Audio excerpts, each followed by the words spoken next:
All right, man. And we live again, man. Man Down Sports, man. Zoe and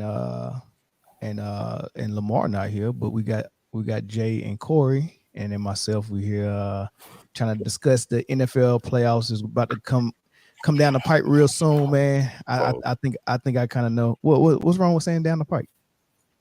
nothing. Go ahead. Don't worry about it. You can say that all day. yeah, yeah, yeah, I'm yeah. the, Yeah. So yeah, what would you about to say? yeah, Take yeah, it yeah, down the pipe. yeah. Man, y'all so that go silly, man. But Take it down the anyway, pipe. episode 162, man. We here for a full panel. Minus Damn, Zoe. 162? Yeah, 162. And we've been slacking too. We got to Yeah, pick up the pace. We got to pick up the yeah. pace, man. But it's gonna be a pretty exciting NFL playoffs. Y'all want to take it one game by game, and we'll just kind of discuss what the highlights is of it. Y'all want to do it that way? Sure. Sure. I mean, before we even put the brackets up, man, like what's sticking out for y'all so far? How bad Dallas looked in their last game? Yeah, I mean, what's the story for y'all going into it? Is Aaron Rodgers not being in there like a big story? Is Tom Brady being in there scary for Believe it whoever or they not, for playing? me, the biggest story of the playoffs, and this is going to come as a surprise to most of y'all, I'm is listening. Brock Purdy. Is who? Brock Purdy, the 49ers. Yeah, that's Favorite. interesting. In A his rookie. third string, Mr. Irrelevant rookie Yeah. hold up to the playoff pressure. Now, coming in and spelling for the last 6 or 7 games, that's something, and he's looked phenomenal. Yeah. We look However, for it's time to ramp it up. Uh, It- it- Have we had anything close to that? Is Tom Brady the closest thing we had to that? But he wasn't a rookie for sure when right, he came it was in. the second year. Yeah, Roethlisberger was a second year player. Um, Yeah, but he Rookies in played the all. But playoffs. he played all year. Championship He in played his all second year though. year. You talking about somebody just coming in? Probably Trubisky would probably be the closest, and it didn't come. It didn't pay out too well. Paying out too well. That offense, Trubisky was in the playoffs his rookie season. yeah. That that that that offense is a plug and play offense, man. It really don't matter who you have a quarterback. They run the ball so well. Maybe Rex though. I think Rex might have been a rookie. I think he Re- might I have been. think Rex. I think Rex was in his second year. Rex Grossman. I think Yeah, so. Yeah. that you Either only way got it to say go, that man Purdy last playing name. good. It's like Yeah. when you say Rex Grossman or you say Trubisky, what was a little bit different about Purdy is that he wasn't the starter all year long. Number Right. one, That's and true. number two is he actually playing good, and him playing bad can cost them the game. I don't think it matters what Rex Grossman did because remember he was notorious for throwing 2 and 3 picks a game when he was Yeah, with the that Bears. defense kept them up That there. and that's how the 49ers play ball. Because I mean, Purdy in that game against who was it? The Raiders. They didn't look that hot. They looked very vulnerable because Jared Stidham, who hadn't played an NFL game in 2 years, came in and tore that defense apart. But that run game pulled it out for him at the end in overtime. It's just that's a really really good football team. They do I, everything well. I think notoriously in pro sports, one of the hardest things to do in pro sports, statistically, is in the NFL beat a division rival 3 times. That third time in the playoffs, like that's like one of the toughest things to do in sports. Yeah. Uh, Even though Seattle don't look that good with a Brock Purdy, it being divisional, I I'm picking the 49ers, but I wouldn't be surprised if Seattle got the upset win. And they run it. They got their running back, man. They running the ball well too. Geno Smith playing really good football, man. You know he broke Russell Wilson's single season record last game, even though it's an extra game. It took an extra game, because they playing 18 games versus 17 games now. But he broke the record. So I mean that's saying something, right? Like because Russell Wilson was easily the best quarterback Seattle ever had, right? I agree. I mean, I Geno. think there's a Hasselbeck who would argue, but You think Hasselbeck might be? No way. do I think so? No. I Yeah. said there's a Hasselbeck that would argue. Just one. It's like 8 of them Hasselbeck brothers, ain't it? Yeah. Yeah. It's a bunch of them. All right, so where we go first, man? Let's go to your Cowboys since Jay's team has a bye. Matching up with Tom Brady, man, is that scary for you? Tom Brady is 9-0 against the Cowboys. Hell yeah, it's scary. Shit, Damn right. That's a stat that only a Cowboy fan would know. Yeah, that's a scary. 9-0. I mean, they are not the same as they were in week 1. The 49ers are depleted. I think they have one starter on the offensive line since week 1. I think they just came off a pretty bad showing against the Falcons, which probably would have been in the news a lot more if the Cowboys didn't stink up the field against Washington. I don't know, man. It's too much. What contributed to that game? Let's just back up just a little bit with that Washington game, man. Nothing was working, man. Zeke wasn't working. Pollard wasn't working. Dak wasn't working. The defense wasn't working. Like, what the heck was they? Were they just looking ahead into the playoffs? Or I did they not have anything to play for? I mean, this is my own personal opinion, and you take it however you want to. As soon as the Giants said they weren't going to play their starters against Philly, I would have said everybody down. Because then, you have nothing to play for because the Philly ain't finna lose to the Giants. The Giants are playing their starters Giants are playing their third team and Philly's playing their starters. Even though the game ended up being a whole lot closer than I thought it was going to be. Yeah. And then, one of my family members went to the game. He lives in the DC area. He went to the game. He said the Cowboys came out on the field about 30 minutes before kickoff to kind of warm up. He was just like, it just seemed, he's like, man, this seemed dead. They're not excited, nothing. Then they come out there and the punter drops a punt on a fourth down, and then the very next possession, Washington scores on that possession. Cowboys go 3 and out. Washington goes 3 and out and punts, and then the all-pro damn punt return drops a punt return, gives the ball in the red zone again, and you starting out 14-0 like that fast. It's just like it was just. I don't know, and I had a feeling it was gonna happen. Like whenever somebody says, well, we're gonna play for the momentum. Well, the risk that you take is doing this, is losing all the little bit of momentum that you had.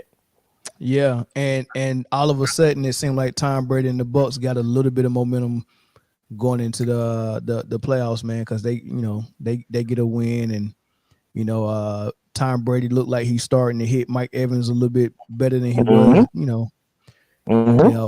so I don't know, man. They didn't win, did they? Huh? The Buccaneers didn't win. The Bucs, who the hell? No, they got smoked. Atlanta smoked them. Oh well, yeah. I'm thinking about the week. Desmond Ridder actually looked like an NFL quarterback. He looked good. Yeah. I'm thinking about the week before when the Bucs was building momentum. I think what happened to the Cowboys is simple. Sometimes the team with nothing to lose can play a lot better and freer. And that's a rivalry game. Like the Commanders is like, bro, we about to put that thing on y'all. You know what I'm saying? Our season at the end of the day, this is our Super Bowl. It's true. Let's let it all out. I mean, they was running trick plays, they was doing all types of stuff, man, and they was having fun. You could tell, and the Cowboys was out there looking like, what the hell?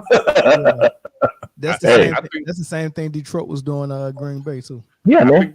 I think that game is probably why Ron Rivera still has a job. Probably. Would not doubt it. I think they lose that game, Rivera gets fired. For sure. Which is funny because it's kind of like the same thing Lovie Smith did. They went out with a bang and a win. Lovie went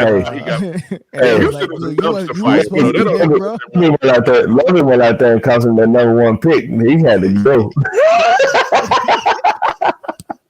I love you. Thanks for the win, bro. Yeah, you gotta go. Was that the team owner that came to the sideline? Was he on the Yeah, sideline? man, he was mad as hell. Like they was actually playing hard.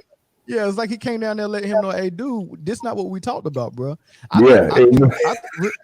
Real quick before we pick our winners and losers, real quick, I think what really happened is they probably informed Lovey that they was gonna fire him before the game, last game, right? No, it might have been last week before last. It might have been mid-season, who knows? And I think they let him also know that, you know, we're gonna rebuild with a new coach. We're gonna rebuild with that number one pick, whoever we take. You know, they was counting on that. And I think Lovey on the way out was like, "F y'all, I'm winning this ball game." You know what I mean? I really think that's what happened, man. Use me as a crash test dummy. Got me out here with Davis Lewis. You crazy? I think Lovey said, "Shoot, y'all better, y'all pretty much have Brian Flores because nigga, I ain't losing." Number one, I mean, look, the difference between the number one and number two pick this year is not very significant. Plus, Chicago is not going to take a quarterback and pick one anyway, so you're going to have your quarterback, whoever you want. Yeah, you want CJ Stroud or you want Bryce Young, you still going to get it. No matter. Yeah, it ain't going to be in there. So Cowboys, Tampa Bay. I mean, I'm not saying that the Cowboys don't have a better team right now. Tampa Bay. What I'm saying is what I seen the last 2 or 3 weeks, plus the history of Tom Brady against the Cowboys, plus that dud the Cowboys just laid, lingering psychologically for them, and plus the fact I don't trust Mike McCarthy. I'm actually picking Tampa Bay to win this one. Yeah, I'm picking Dallas to win, but that sets up a very interesting matchup for week 2 because Dallas will have to go to Philly. That's gonna be really. And that series is 1-1, and both quarterbacks will be back. And Philly against the Giants, they didn't look that great. Yeah. I'm picking Dallas. Okay. I just don't see the Giants. Well, I don't know, man. The Giants could beat Minnesota. They can. Yeah, I see an upset there too. I ain't even gonna lie to you. Yeah, I'm just looking at the seeds, right? The lowest seed is gonna go to Philly. The Giants could win that game. I just don't think Seattle's gonna win, but it's tough. Like Jay said, Jay is absolutely right. It's hard to beat them 3 times, man. Twice is, you pull that off and that's cool, but 3 times, that's tough. Dino said it's Monday night. Is it anything special about Monday night? And this is the first year Monday Night Football in the playoffs, right? No, they did it last year. They did it last year? I didn't remember. Oh, Dino said Dallas performs exceptionally well on Monday nights. They play good football on Monday night. He is absolutely right. Oh, wait a minute. It's a Monday night game? Mm-hmm. I'm taking Tom Brady. That's your official pick, Jay? Yeah, I'm taking time. Yeah, I'm going with that. Prime time, whole world watching. Yeah, I'm taking time. Yeah. I'm thinking Tom might get a little bit of that Peyton Manning favor in this playoffs. I'm always looking for that. I'm taking New York. It's kind of hard to go against the Vikings because the Vikings actually play really good football. I think they're a better team than New York. Now, if they put Kirk Cousins on Monday Night Football, I would definitely take New York. Oh hell yeah! So you going Minnesota? I'm still taking New York. New York? I'm taking New York. It's weird. The Vikings are only 2 weeks off that drumming, man. That 41-17 beat down from Green Bay, right? I think outside the Bills, the Vikings didn't beat a winning team all year. Yeah, but they play good football though, nonetheless. They threw the ball very well. Bad teams. Yeah, like the Cowboys beat them by 1 million. The Eagles beat them by 1 million. Green Bay beat them by 1,000. Yeah. What was the formula Green Bay used on Jefferson? Because he had literally almost nothing. What's it? Single coverage. They used on Jefferson was blitz. Zaire Alexander. was on. he was made on he Justin made Jefferson. he made Zaire look real good. He was frustrated about that. Yeah, I definitely switched because it's Monday. I definitely did. they said Jefferson took his Twitter down after the game. Yeah, he did. He was mad. He was hot. That boy was hot as they on fish grease. Didn't he have? It was a 1 catch or 2 catches? One. Damn. For like 7 yards. It was something crazy. Damn. It might have been 15. Damn. But either way, he was all up in that man Lynch next. Yeah. And then he gritted on him, didn't he? Yeah, he did. Right in front of the ref. I'm surprised they didn't get a flag, actually. You can only gritty in the end zone. You can't do that jump on the 17-yard line. They couldn't run the ball against Green Bay. You're right. They couldn't do nothing against Green Bay, man. But again, that's their division. That's their division rivalry. That's tough. Yeah. Look like Dalvin put on a little bit more extra weight than he usually play with, man. He seemed a little bit big, or is he wearing more pads? I don't know. He seemed a little. I don't know. You know what? I never noticed how much him and his brother look alike and run the ball alike, though. That's kind of weird. His brother look good. Yeah. They reduced his workload a lot this year too, but I think he's a rhythm running back. I think reducing his workload kind of stops his production. Yeah. Yeah, I agree. He's a rhythm back. He's almost like Henry. Let me pause. Let me beat you up for a few quarters and then explode up.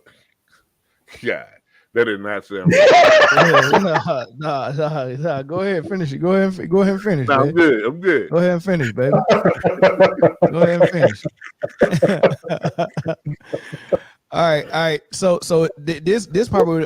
this probably the game. I wouldn't say it's hard to pick, man, because I think I'm picking San Francisco all the way to the Super Bowl. But if they go lose to anybody, it might be the Seattle game. It might be the Seattle game, man. Melvin, I'm in totally agreement with you. I think that Seattle is the only team in the NFC that can stop these blazing hot Niners. Man, they look good, man. They look good. They got baby Tom Brady in under the center. That's not what we call him, by the way.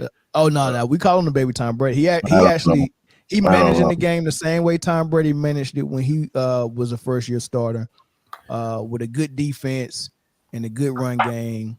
Except he also got a Pro Bowl receiver in Deebo Samuel. So the problem is once you got Mitchell back, you have Mitchell back now. You got Deebo back now. You got McCaffrey. I mean, the ball can go anywhere, and you still got George Kittle. Brandon Ayuk is a beast. Why am I bigging up the 49ers so big? But hey, because they're good. The offense is scary. They're good. Offense and defense scary. That front, the secondary is kind of vulnerable, right? But that front seven, actually, it ain't even the front seven. It's the front four. They don't even blitz and get pressure. Hey, man. That reminds me of a team I know. They're a scary team, and if I'm Philly, that's the only thing that's in their way, man. Really, because I think if the 49ers beat the Seahawks and our Giants pick come true, then New York goes to Philly round 2, and I think that New York beats Philly. No way. I mean, listen. No matter who goes to Philly, that's a divisional rival, and it'll be the third time they playing them. I'm telling you, it's not gonna be easy. Their second string is hanging in with their first team, with the Eagles' first team. That gave Saquon them some confidence. Trust me. Yeah, but that was Hurts' first game back.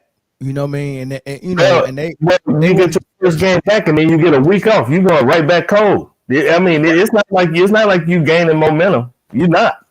Yeah, but I'm not saying he was cold. What I'm saying is the team kind of got, they rhythm and momentum kind of got interrupted, and they just had to reestablish it. And they reestablished it on a win while not actually blowing the team out. They should have blown out, but they got a win.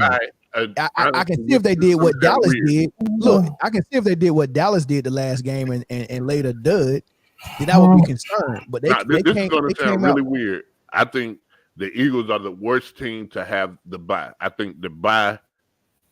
I think they need to be playing football this week. I think they need to be getting some more momentum. This is a bad time to have a bye. Yeah, exactly.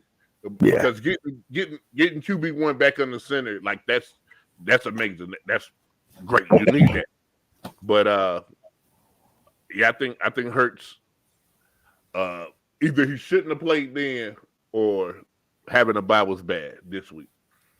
I mean, it could go that way, but I'm just looking at how they play. They play they got a good defense. They run the football, and then the quarterback runs as well. So if the rhythm is a little bit off of their offense, well, that defense hasn't been that good lately. No, they have not. They will be in the playoffs, man. With the pass rushers they got, man. Sue is coming right along, and I think he's not looking very great. He's still Sue though, and it's the playoffs. Okay, he gonna make a difference. I promise you. Okay. The Giants playing tough against the Pats the year they. That's very true. I like what you're saying. It's very true. Yeah, it's very true. That's a good point. That's a good point. That was years ago, though. Very cool. That was years ago, though, man. We partying. But yeah, I think so. In my mind, looking at that bracket, I'm looking at a championship game of Philly in the 49ers, right? And I don't think Philly that's gonna be a good championship game, bro. I mean, I'm telling you, man, Philly and that's gonna be a good freaking game. That'll probably be the best game. That'll probably be like the Super Bowl. Like that'll probably be the best game of the NFL season. That's a daggone good game, bro. I think good game. Philly lost Lane Johnson too, right? He went down. Yeah, they lost Lane Johnson in this last game. Yeah, that's gonna be big. That's humongous. That's gonna be big. Yeah, that is humongous. Regardless if you play in Tampa or Cowboys, both have solid front 5, 6. It's tough. I don't think I got to get in with the San Fran prediction. You said Geno. Now, we talked about it a little bit. I mean, it's a little bit went down too. Huh? Tariq Woolen. It's a little bit of opportunity there for the Seahawks to do something special. But if they don't, there's nobody else in San Francisco's way unless Philly play like Philly in that championship game. But yeah, this is the best chance to get San Francisco right now with Seattle, with the way they play. I mean, and plus they rivals. No, we're not really rivals, but they play each other a lot. So no, they are rivals. They in the same division, right? Yeah. Yeah. Mm-hmm. Yeah. So I mean, the chance for the upset is there. It is. I'm gonna still take San Fran. They just got more healthy. Yep. Seattle more hurt. Playoff time. Kyle Shanahan. Yeah, I'm gonna take San Fran. I mean, bright lights, rookie quarterback. That's still something that we just don't know. We don't know until we see it. We're about to find out. Yeah, I'm gonna take San Francisco too, but I'm just saying I would not be surprised. I'll take Geno. I like Geno. I ain't gonna write him off. I would not be surprised if Seattle go in there and pull the unexpected. Right.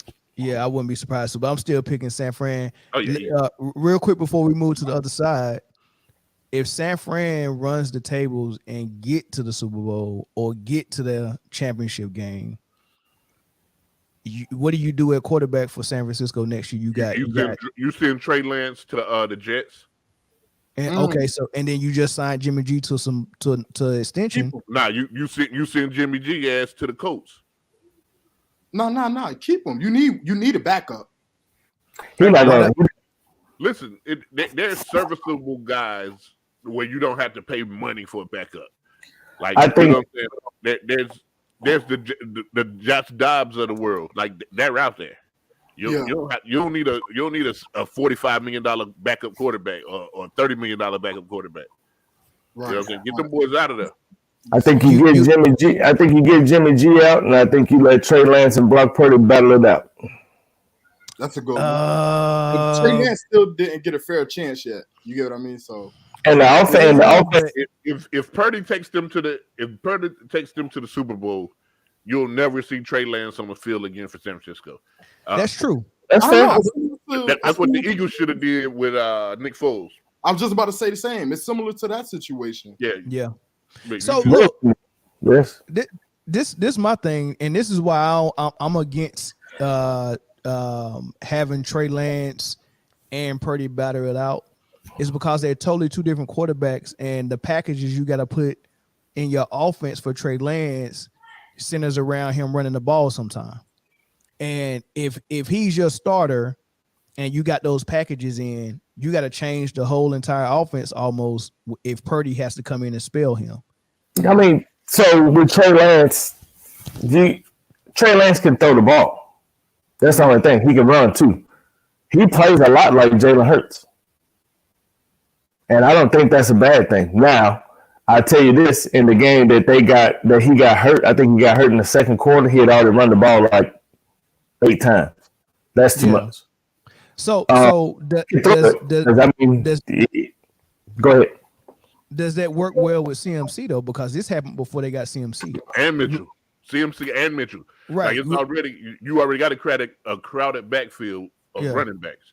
Yeah, remember when Cam came back to Carolina and it was like, all right, we're in the shotgun now and we doing read option. That made CMC look like trash. CMC getting hurt all the time is what made him look like trash. That shit was still working, but I mean, you got a running back the size of a loose leaf sheet of paper, running read option straight up the middle. I mean, how long are you expecting to last? It worked really well.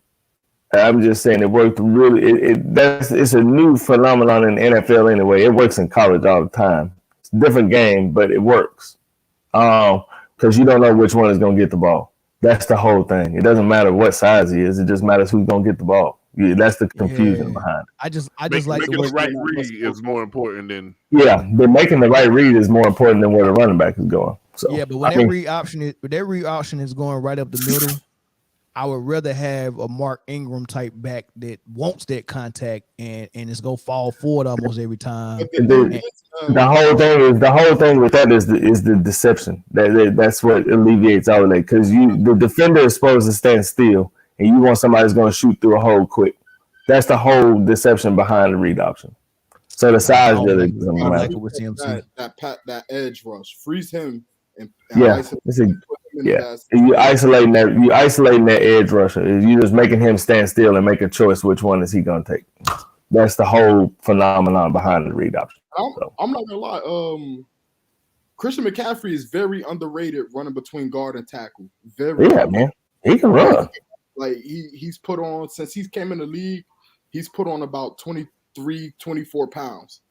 You know, and to just to do that, be able to get hit by one of them linebackers at the first level and then bounce off. You know what I mean? So he's very underrated in between them guard and tackle. So he's very capable. I still like my running backs a little more ethnic.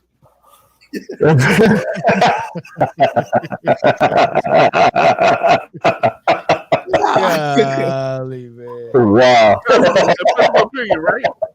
That's your personal preference, though. It's all good. Yeah. I'm saying, man. All right, man. Take us through the other side, man. What's up, Chris? Hey, gentlemen. Good morning. That first game, man, that 4 and 5 matchup is something serious, boy. That's the best matchup in the whole bracket. That is something serious. It's so. I don't think so. I don't think so. I don't think it's really. I don't think it's going to be that close. Really? I think the Chargers will beat them, but I think Trevor Lawrence is playing how we knew he could. I'm gonna tell you one thing. That Eckler is running the hell out of that football, boy. Yes, he is. And listen, I like both of those teams to make a game of it. But I'm telling you, the best matchup if Tua plays is Miami. Mm. If Tua plays is Miami Buffalo, I'm telling But you. let me ask you, okay, so let me ask you this, Jay. Let me ask you this. Do you put Tua out? Do you even risk him for a third time this year? If I'm Miami front In office, playoffs? hell yeah, fuck It him. would be a fourth. This is what you Hey, should have done. Absolutely, fuck him. Hey, bro, I actually think Tua needs to retire, man. This is Luke Kuechly all over again. Let me now. I have a question for you guys. Do you think is that small QB frame, does that play a part? He's not small though. Tua is I mean, just height wise. Tua has been injury prone since college. He got drafted with a hip injury and missed like the first 6-7 games of his career. That ain't got nothing But that's not injury. that ain't got nothing to do with your brain. Yeah, Chris, that's think as one far as the injury. concussion, Different. number one, Tua needs to get a different type of helmet. The one he got Yeah. ain't working. I agree. He said To be put in the concussion protocol 3 times in one season is crazy. That's nuts. It's what ended So, Steve hey, Young's career. So if I'm Miami, That ended Steve Young's career over time. This is a one season. anyway. You need a new quarterback anyway. He's not your answer long term. I You think better that- use all the Jay, he's throwing the ball at like 77%, man. That is phenomenal. and he has he's zip on it, one too. hand It's not injury like away it's- from being stuck in a chair forever. You ain't lying. That's what I'm saying. Do you risk putting him out there? Absolutely. He's on Bro, this dude, come on, man. Hey, But I mean, Playoff, This but dude listen, was on the ground players on with the field. crip fingers, man. Come but on, man. you gotta understand, bro. You gotta Jay, understand, this Jay, is- last time he played, well, excuse me, the first concussion, Melvin is absolutely right. He was on the ground throwing up gang signs, bro. I'm not doing it. I don't care. That's scary. Listen, Yes. But to he think has that a was the concussion second problem, concussion. right? to think about it, Other than the whole DeMar Hamlin thing, man, that is the scariest thing I've seen on a football field. Yeah, for sure. Okay, look. Yes. The dude already on your team. You know that he has a concussion problem, so you're going to go look elsewhere for quarterback. But right now, you got to win one game. Man, put that man in if he's healthy. If he passed that protocol, the little test, the 5-step test. If he passed that, put that man in and let Wait, God figure it out. who's the backup again in Miami? Teddy Bridgewater and Hey, if I'm Miami, I talk to the doctors, and if they feel like the risk for Tua to continue to play football is as bad as it was for Luke Kuechly, I go ahead and cut ties with Tua and say, look, man, you just retire. And for these playoffs, I'm not going with Teddy B, man. I'd rather have a quarterback off the street. Bring me Fitzmagic or bring me RG3 right now. And go get Cam Newton. Go get Cam Newton. I go get Cam Straight off the street. Newton. I go get RG3 or Fitzmagic. I'm not taking him over Teddy B. Yeah, you're not gonna rock with Teddy Two Gloves? No. You ain't got no choice. Teddy B is the one that got you. Listen, Jay, you say he got to go out there and win one game. Okay, so he win that game. It's going to continue to be win one game.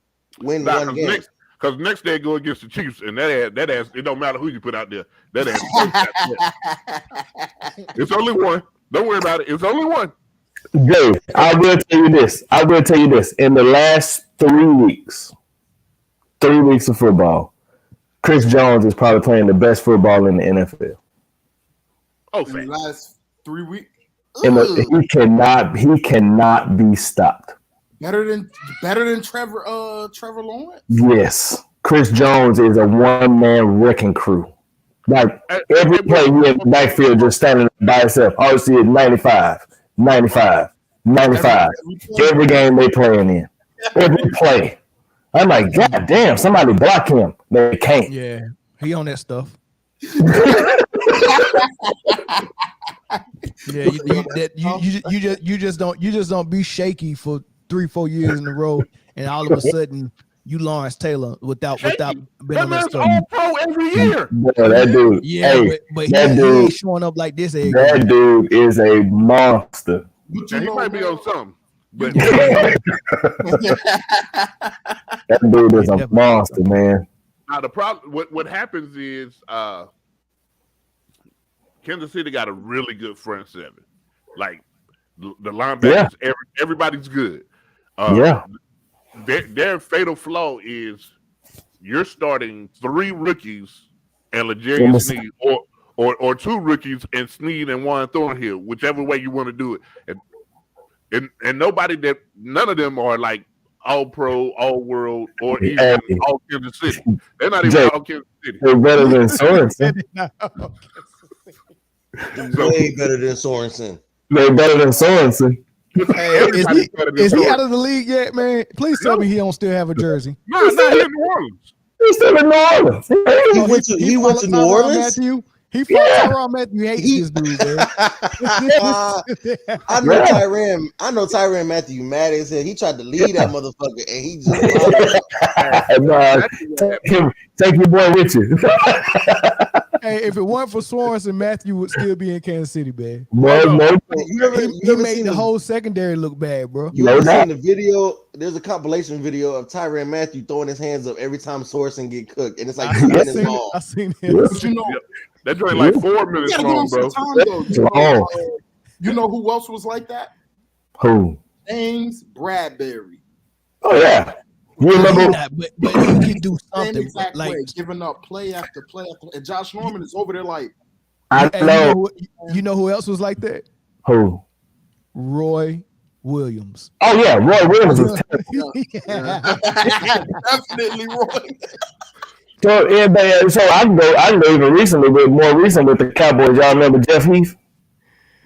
Jesse, yeah. I would take Roy Williams, and on the other corner, the Carolina Tar Heels Roy Williams over one Sorensen. I take both Roy Williams over You'll Sorensen. take the head coach over. Yes. Hey, Roy, hey, you nah, got that covered. but all those safeties that are known for hitting, they usually do get cooked, man, because they head really be on drawing the ball out of people, and they want to hit, man. They really linebackers. The only one I can think of. The only one is Troy Polamalu. That's the only one I can think of. Yeah, that's true. But like Roy Williams, what's dude's name in Seattle? Tariq Woolen or Jamal Adams? It's Jamal Anderson, not Jamal Adams. Jamal Adams. Yep. Cooked. Chancellor didn't get cooked that much, but he liked to hit. Yeah, it's true. It was Brian Dawkins didn't get cooked. Even in but the way the Eagles, I mean, the way the Seahawks ran that defense, though, they masked the fact that he couldn't cover. He couldn't cover. I'm not gonna say they masked it, because if you think about it, he helped Richard Sherman a lot that season. Oh yeah. All you gotta do is stay 25 yards off the ball and then fly down and hit somebody. That's all you got to do. Hey, could Bob Sanders cover? No. He was inside the box. Yeah, he played that Polamalu style that right there in the box and just fly up and make tackles. Yeah. So he was freestyling. He was the only safety with, I think, 100 something tackles that year. Oh yeah. Yeah, like he was, and he was my size. Bob was a missile, man. He probably had about 50 pounds on you and me, man.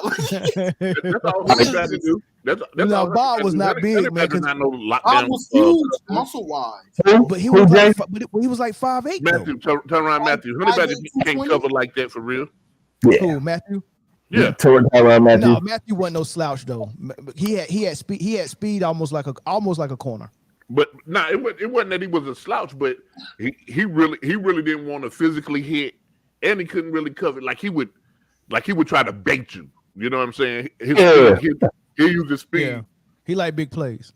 Yeah, exactly. What was his issue when he was at Arizona? Why him and Patrick Patterson ain't just locked down? Well, I mean, they actually did. They weren't terrible. They just didn't have no offense. They let go a lot of their pieces. I think Hassan Reddick was there. He left. Chandler Jones was there. Yep. He left. Like when you have a front seven that complements your secondary like that, and then you let go of 2 key pieces on the edge, it's over. You got to also keep in mind that offense wasn't producing neither. Yeah, the offense wasn't Like good. at It's all. hard. They were terrible. It's like what's going on in Denver. You got a decent defense, but your offense ain't producing. You're not gonna want to stick around for too much longer. Their offense was a one-man wrecking crew. What was his name? The running back? James Oh. Conner. Oh no, No, it was no, David not Johnson. James. David Johnson. I just Johnson. hold on. Johnson. I just thought about that. The Chargers played their starters and Denver beat them. Yeah, I don't know what Staley had going on, I just thought about that. and they lost Mike Williams in that game because they started They the did lose Mike Williams. Yo, I'm taking the Jaguars. They got a bunch of receivers, man. They got a lot of them. Give me Duval. Give me Duval. All right, well, look, let's go ahead and pick these games because Corey only got 5 minutes left before he got to go, and then we'll move to NBA. But Jay, go ahead and take us from the top down. All right, we got I'm gonna be disrespectful. San Diego Chargers. Damn. Jacksonville Jaguars. Ain't nothing disrespectful about it. I'm taking Duval. That's tough, man. Mm. Sunshine in his first playoff game. I like Keenan. Yeah, I got to go with the Chargers on Gotta this. go with Keenan. This is Justin Herbert's first playoff game too. I'm gonna take Herbert. Now, Herbert's first playoff game was that last game last season when they were supposed to win, and Staley did some of the dumbest things. I mean, what did they do last year to lose, to not make the playoffs? They went for it on fourth down when you could have kicked and won the game.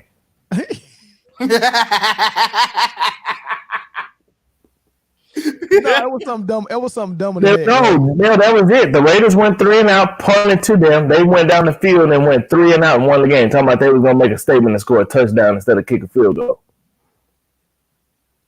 That's what he did. And then the Raiders got the ball back, drove down the field, kicked the field goal, and won the game and put them. They could have had a tie. and both would have got in They could have had a tie, and the teams would have won in. Yes. because that tie would have knocked Pittsburgh out. All they had to do was tie, and both of them were in. Yeah. Yes. And the Raiders knew it, but the Chargers didn't. That game went to final zeros in OT because Raiders kicked a last minute field goal at the end of overtime. Because and the only reason they did it is because the Chargers went for it on that fourth down. They pissed them off. Hey, with a coach that dumb and that bad of luck, y'all still want to pick the Chargers? I'm going Jacksonville. I like Doug Peterson and Trevor Lawrence and that receiving core and Travis Etienne back there. Travis Etienne, it seems like every time he touched the ball, he's picking up 12 yards. Anytime he got the ball in his hand, he's picking up. That's a solid 12.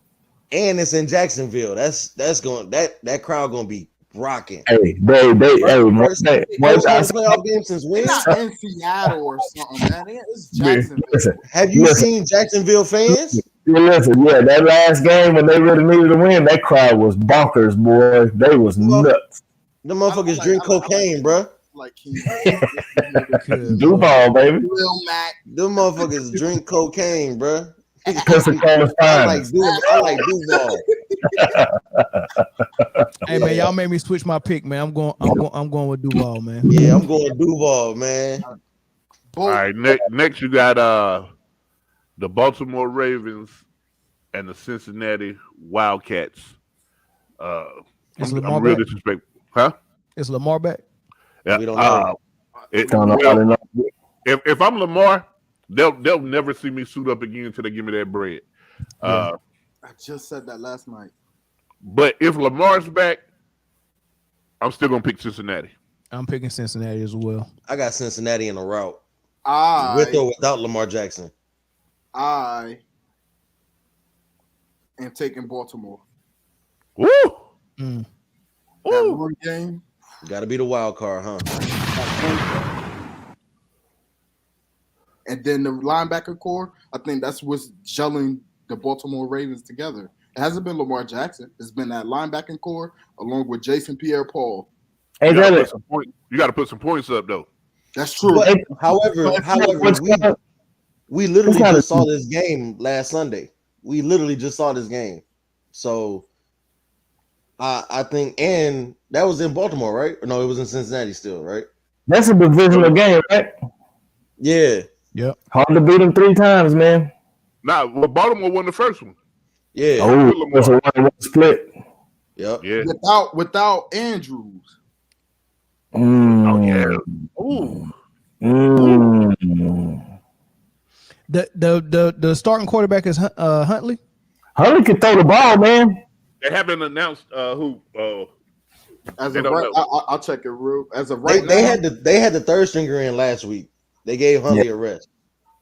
I'm going I like Baltimore. the third string. The third string of Ricky or second year play. I like him. I seen him in the preseason and I like what I saw. Second year play. Huntley would be a starter if they Okay. play right now. I'm taking what you call it. I'm gonna take Baltimore. I'm taking like- Cincy. I And hate then- I'ma that. stay with- they I'ma get stay with Dobbins Cincy. and It's that- hard to count out Joey B and Jamar Chase, bro. You ain't lying. You are not lying. It's hard to count them out. You are not lying. Absolutely, That's tough. absolutely. Joe Burrow, oh man. Oh, and you can't. Hey, Joe Mixon is really turned into something crazy this season too. I don't know. That's my fantasy. No showing his ass. Eli Apple is still a liability. But you No, still hey, and look, this is look. true. This So, is look, true. so look, so y'all picking based off X's and O's. Now, add in the other factor that no one ever adds in is What the the fact NFL won't. what the NFL won't, right? Yeah, it's Cincinnati. Yeah, I would have to go Cincinnati on that. Mhm. That's a good point. So Yeah. we want to see nobody would want to see Baltimore and the Buffalo. Well, No, why? because they ain't pay that man. Nah, if Baltimore win, they going to Arrowhead.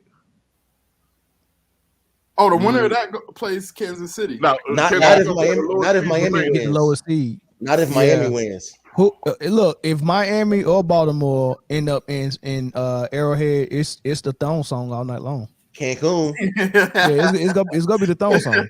That's also a fact. 1, 2, 3, Cancun. Whoever. Yeah. It's tough. I think Baltimore has a better defense right now. Yeah. Yeah, I agree. Yeah. If you look over at that list, other than Chris Jones, I don't even call Kansas City's defense other than Chris Jones. Baltimore probably got the best defense. There's just one guy out there, huh, Corey?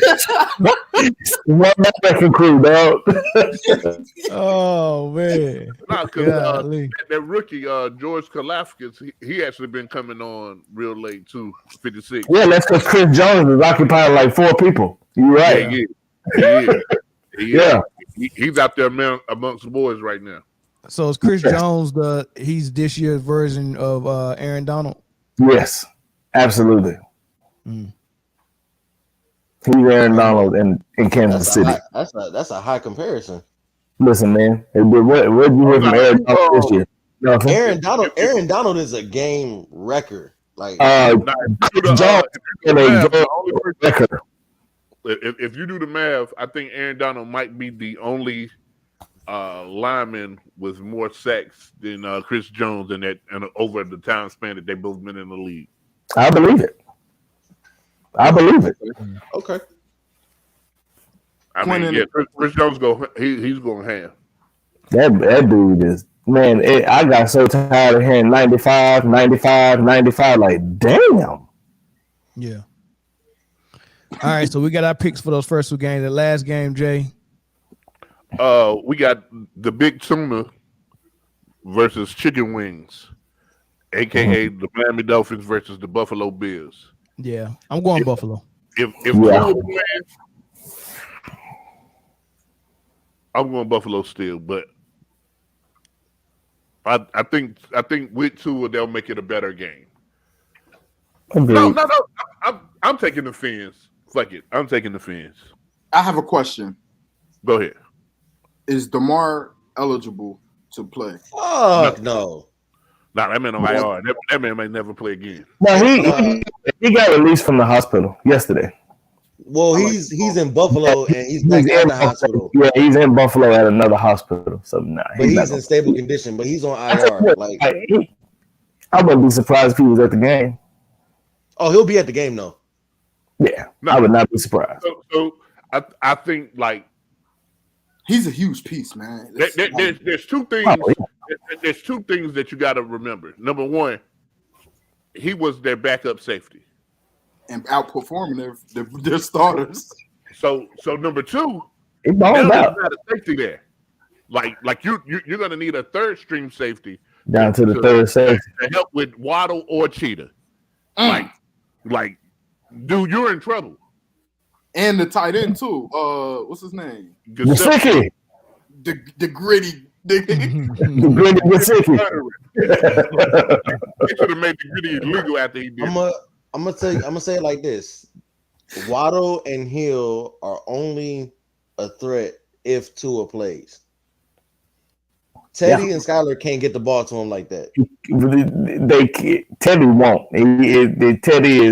Teddy is within 15 yards, and I don't know why the backups only do checkdowns and dump offs, but that's Hill and Waddle are only. Gesicki will see most of the targets if it's a backup. Well, one thing about Hill, I've studied him a little bit. He can take a 4-yard dump pass and take it 97 yards. That's true. So But how many times? But he is more effective when that dude is in full tilt and the ball is just 70 yards down the field and he can run up underneath it. You know that. How many times has Teddy and Skylar did a little dump off to Tyreek when they were in? I didn't see much of it. What they've been doing with Teddy Bridgewater is just taking them receivers and running them deep to spread the coverage out and try to dump underneath to Gesicki or one of the runners. Look, I ain't gonna lie to you. If Teddy or Skylar in, I'm not watching the Dolphins. Something else, something better to watch.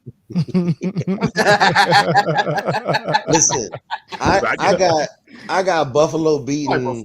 I got Buffalo beating Miami because you got to remember that game is also in Buffalo. Even if Tua starts, Tua ain't won in certain weather temperatures, which it's going to be what that is in Buffalo. Look, that you got to think about, like the whole emotional thing with Hamlin and all that, and last week they was playing for him. Like, listen, those guys can be mentally spent and go out there and lay a goose egg. Like that can actually happen. I said the same thing about Cincinnati. I tell you what. If Hamlin showed his face in that stadium, they put 50 on the board. You might as well count them out. It's over. They putting 50 on the board. I think they backfired. The only time that he can't show his face in the stadium is if they have to go to Kansas City. And they're not going to Kansas City because it's going to be at a neutral site. Oh, it don't matter where we get them. Listen, it don't matter where we get them. We going to the Super Bowl. I promise you. Let's do this real quick to close this out. Let's go 1 through 5, the best teams in the playoffs right now. 1 through 5, the top 5. AFC and NFC combined? Combined, yeah, the top 5 teams in the playoffs, period. Number 1, San Fran, most complete. Okay. He might have a point. Number 2, Cincinnati. Now that's why I disagree. I'm still going Philly number 2. No, y'all so disrespectful. 1 is Kansas City. The fuck y'all talking about? 1 is Kansas City, 2 is San Francisco, 3 is Philly, 4 is Buffalo, 5 is Cincinnati. Hold on. Say that again. Wait, say that again. Kansas City, okay, San Francisco, Philly, Buffalo, Cincinnati. Those are the 5. I can't go Kansas City number 1, man. You've been a homer. I can't go Kansas City number 1. Listen, as long as 1-5 has breath in his body, Kansas City is number 1. Yeah, but that's saying 1-5 is the best player in the playoffs. I agree with you there. 1-5 is the best player, but he ain't better than a whole complete team. Like 1-5 got 1 receiver in it, and he just happens to be a tight end. Hey, 1 receiver. San Francisco got that tight. I'm not gonna say that, Mel. I'm not gonna say that. Tampa Bay got that same tight end plus Deebo Samuels plus CMC. Come on. Hey, first of all, and the defense, and you got Nick Bosa, and you got Kansas City for some odd reason, Kansas City is still signing receivers. They signed a receiver yesterday. They need it. Juju ain't it. He's leaving. No, Juju balled out this year. He had 1,000-yard receiving. Yeah, I mean, come on now. You playing with MVS is serviceable. You get me Cole Hardman back. The Tony's man said crazy. serviceable. Yeah, he's serviceable. I ain't gonna hold you. Tony's going stupid. You get me Cole Hardman back. They just signed I think your boy John Ross. Y'all remember him? Yeah. The fact that you had to ask if we remember them. I don't even know who that is. Hey, You don't know who John Ross is? John Ross had a crazy what was it, a 4.2, 4.3? But his 40 time. Yeah, but his 40 time is also the same as his height. He's 4'2". Man, he's 5'11", man. Yeah, he's actually not that short. What I remember about John Ross though was that he was like Orlando, what's his name? Orlando Jones from the Replacements. From the Replacements. Speed but no hands. Yeah. The actual thing that y'all got to remember is Kansas City right now. When you see all of their weapons, Jerick McKinnon, all these boys. When you see everybody, it's just speed. They can move left to right, up and down the field. It's about to be crazy. It's about to be crazy. Trust me. Y'all ain't seen this version of it. I'm gonna give y'all a fun fact about the AFC playoff side, right? Did you know Patrick Mahomes at 27 is the oldest quarterback on the AFC side? Yep. Wow. That's crazy. He might be the oldest on both sides except for Geno. Geno might be. Man, come on. Tom Brady. I wouldn't even think. Hey, bro. Hey, at some age in football, you stop counting. Like I don't go past 50. Now, Tom Brady, real quick, Kirk Cousins, Geno, and probably Dak. No, definitely Dak. Dak is a year older than Patrick Mahomes. Dak is 28. Oh yeah, there's a lot of experience on that side. Then. Yeah. My top 5 teams: San Francisco, Kansas City, Philly, Cincinnati, Buffalo. So everybody got the same 5. Is that number 1 is really different? Jay the only one that got Kansas City number 1. Yeah. Yes. Hey, do me a favor. Y'all do me a favor. Look at it. Right up there, there's an arrowhead on the screen, and there's a number right in the top right-hand corner. What's that number? Y'all, I'm gonna be honest with y'all. Y'all got blessed with that seeding. Yeah. It was bound to happen. Yeah. It should have been. Y'all got blessed with that seeding. Cincinnati was not losing that game. Trust me. So why KC won to you over San Fran, Jay? Because he's a Chiefs fan. And why one over Philly? Well, the answer is simply quarterback play. San Francisco got a rookie quarterback. I'm not taking that in the playoffs. And then Philly's banged up right now where Kansas City is getting healthy. Philly picked the wrong time to get hurt, man. Yeah, for sure. They did. They picked the bad time to get hurt. In the last 3 weeks. Last 3 weeks was tough on Philly. So it's not me. It's not me being a homer. It's me looking at things like that. Who's healthy? But, so the only thing, Jay, and this is just throwing all faces out, everything out, right? Is Patrick Mahomes the best player on both teams? Absolutely. He is by far the best player on both teams.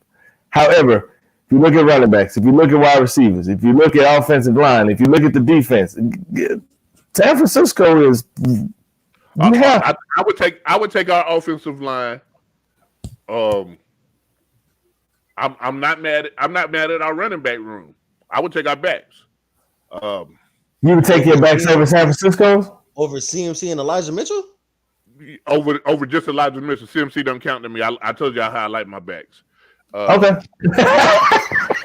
Take a look. I've already spoken.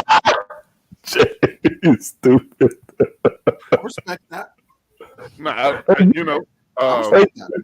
I would take my tight end over there. I would take my tight end room over there. Tight end, like it's more than just Kelsey. You got Blake Bell and you got Noah Gray. Those guys are formidable. We got 1,000 receivers. Though I would rather have Debo than every other receiver that we have. What about Brandon Ayuk? That man hit 1,000 yards too. Like I would rather have Juju than Ayuk. I can see you have a valid argument at quarterback. I mean, that's not even a question. You have a valid argument at quarterback. Now the reason why I would rather have Juju over Ayuk is Juju's route running is a lot better than Ayuk. Oh no! You are wild, baby. You are wild. Just because he got good footwork Brandon on Ayuk TikTok is does known not for mean his he route run better routes. Ayuk is a route technician, man. That's what he did. Listen to me. So you're listening to it as who can individually run the best routes, right? That's not what I'm saying. That's not what route running is. No. That's not what I'm saying. Jay, come on, man. Jay, don't do this. Again, think about. I was about to say, Mel, get it up. Get it. Nah, you talking about a complete team. So the way that Juju runs his route running, okay, alongside Travis Kelce, okay, it's knowing where to stop in the defensive zones and all of that. Okay, You for as far as the team. Now I would take Debo over everybody with a Kansas City jersey in the receiving room. I have a question. Why are you taking Kelce over Kittle? Because he's better. Kelsey is the better tight end. Where's better? I mean, the numbers are so similar, but Kelce can't stay healthy. So okay, I had this comparison not too long ago with my brother-in-law. I mean Kittle, sorry, not Kelce. George Kittle. Every block I've seen him throw has been a pancake. Oh, he murders people. Murders people. It's not just a regular pancake. Yeah, he murders people. Yeah, I would say Kittle is the better blocker of the two. I would say that, but I don't want my tight ends blocking. I'm a Kansas City fan. I want my tight ends catching touchdowns. Well, I tell you what. I'm gonna tell you the difference. Kittle is a better blocker. Kittle is more dangerous after he got the ball in his hands too. Kelce is a better route runner. Corey. Listen, I don't know what you think about. George Kittle is an animal when he has the ball in his hands. Kelce is smooth, and Kelce be wide open a lot of times when you know the ball is going to him. That's the difference. Kittle catches the ball and you still can't bring him down. Kelce on Yak is crazy. And Kelce on Yak is crazy because he has Patrick Mahomes as the quarterback and not Brock Purdy. He's a playmaker with the ball. What that mean? What that mean? What do you mean? What does that mean, Chris? The ball get to you. It's up to you afterwards what you do with it. It's the best quarterback in the NFL. What the hell you mean? What does that mean? They still throw the same type of passes. What you mean? So you mean that Brock Purdy throws the same type of ball as Patrick Mahomes does? He can't. No, it doesn't. Patrick Mahomes, whether he's in the pocket, out of the pocket, or on the move, is going to be able to find somebody open or throw somebody open, and then he's going to be able to throw it from whatever angle he needs to throw it from. Right. Yes. So I would agree that having Patrick Mahomes as your quarterback will, inflate your numbers, whether it's Yak or whether it's just catches, period, versus having Brock Purdy or rookie. So okay, but even though the Yak is not on the quarterback though. The Yak is solely on the person. Yak is on the quarterback because Patrick Mahomes can put the ball for Travis Kelce where the defender cannot get to it, and Kelce is just standing there by himself with the ball. You be like, how the hell did you do that? Ball placement. Yeah. So let me explain it, Chris. If Patrick Mahomes scrambled left, if most quarterbacks scramble left and they're right-handed, it's going to be very hard for them to make a completion. Throw the ball back to the right side of the field. Even on the left side of the field. But Pat Mahomes has the left side, the middle, and the right side. That is still his options. That is a routine throw for him. Yeah. So when a DB or a linebacker sees Mahomes scrambling and his legs are still a threat so he can get the first down running, They got to be honest and try to stop that. And then what they got to give up is something. Oh man, can't no quarterback make that. It's a bad play to go across your body and across the field. Nobody in their right mind is going to do that. And here's Kelsey wide open over there, and then all of a sudden the pass comes there on a rope, and then you got all this green. That's how his yak is so good. And that is a normal play for Patrick Mahomes. It is. There is no quarterback. There is no other quarterback I've never seen. Well, maybe Aaron Rodgers in his prime, but there is no other quarterback in the NFL that has ever been able to just roll to the left, be on the left hash, and shoot the ball over to the right sideline to a wide open Travis Kelce with no problem. But this is not only is that an unpopular opinion, it's just wrong. With the ball, okay, I just don't see normal players do. Like him pitching the ball back last season. I don't see Kittle making a play like that. Finding Debo and pitching it back to Debo or C-Man. I don't see him having that type of playmaking and IQ with the ball in his hand. So anything before him getting the ball, whether it's him chipping and releasing, his route running, him catching the ball, I like Kittle. One of the things that sets like Kelsey and Jerick McKinnon, like a whole lot of the Kansas City Chiefs skill players, is they played quarterback collegiately in high school. There you go. Yeah. So Kelsey has the mind of a quarterback as well. So I'll give you that. And so I think that's the difference between Kelsey and Kittle. Mm-hmm. I'll give you that, but I understand exactly where you're coming from, man. But it is not a bad thing to know that I see my quarterback running left, and I got to go is leak out of here to the right because the whole defense is flowing with him, and I'm standing up here by myself, knowing full well that my quarterback can give me the ball easily. That is not a problem.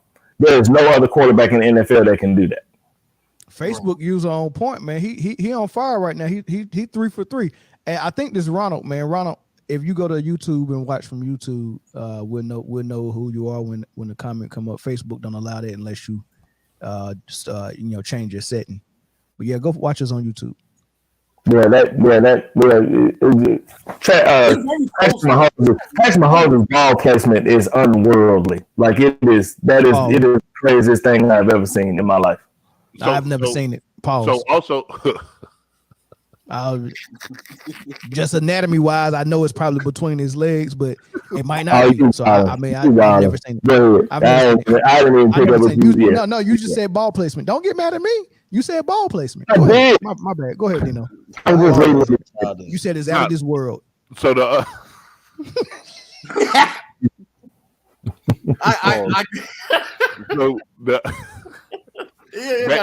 back to Kansas City versus San Francisco.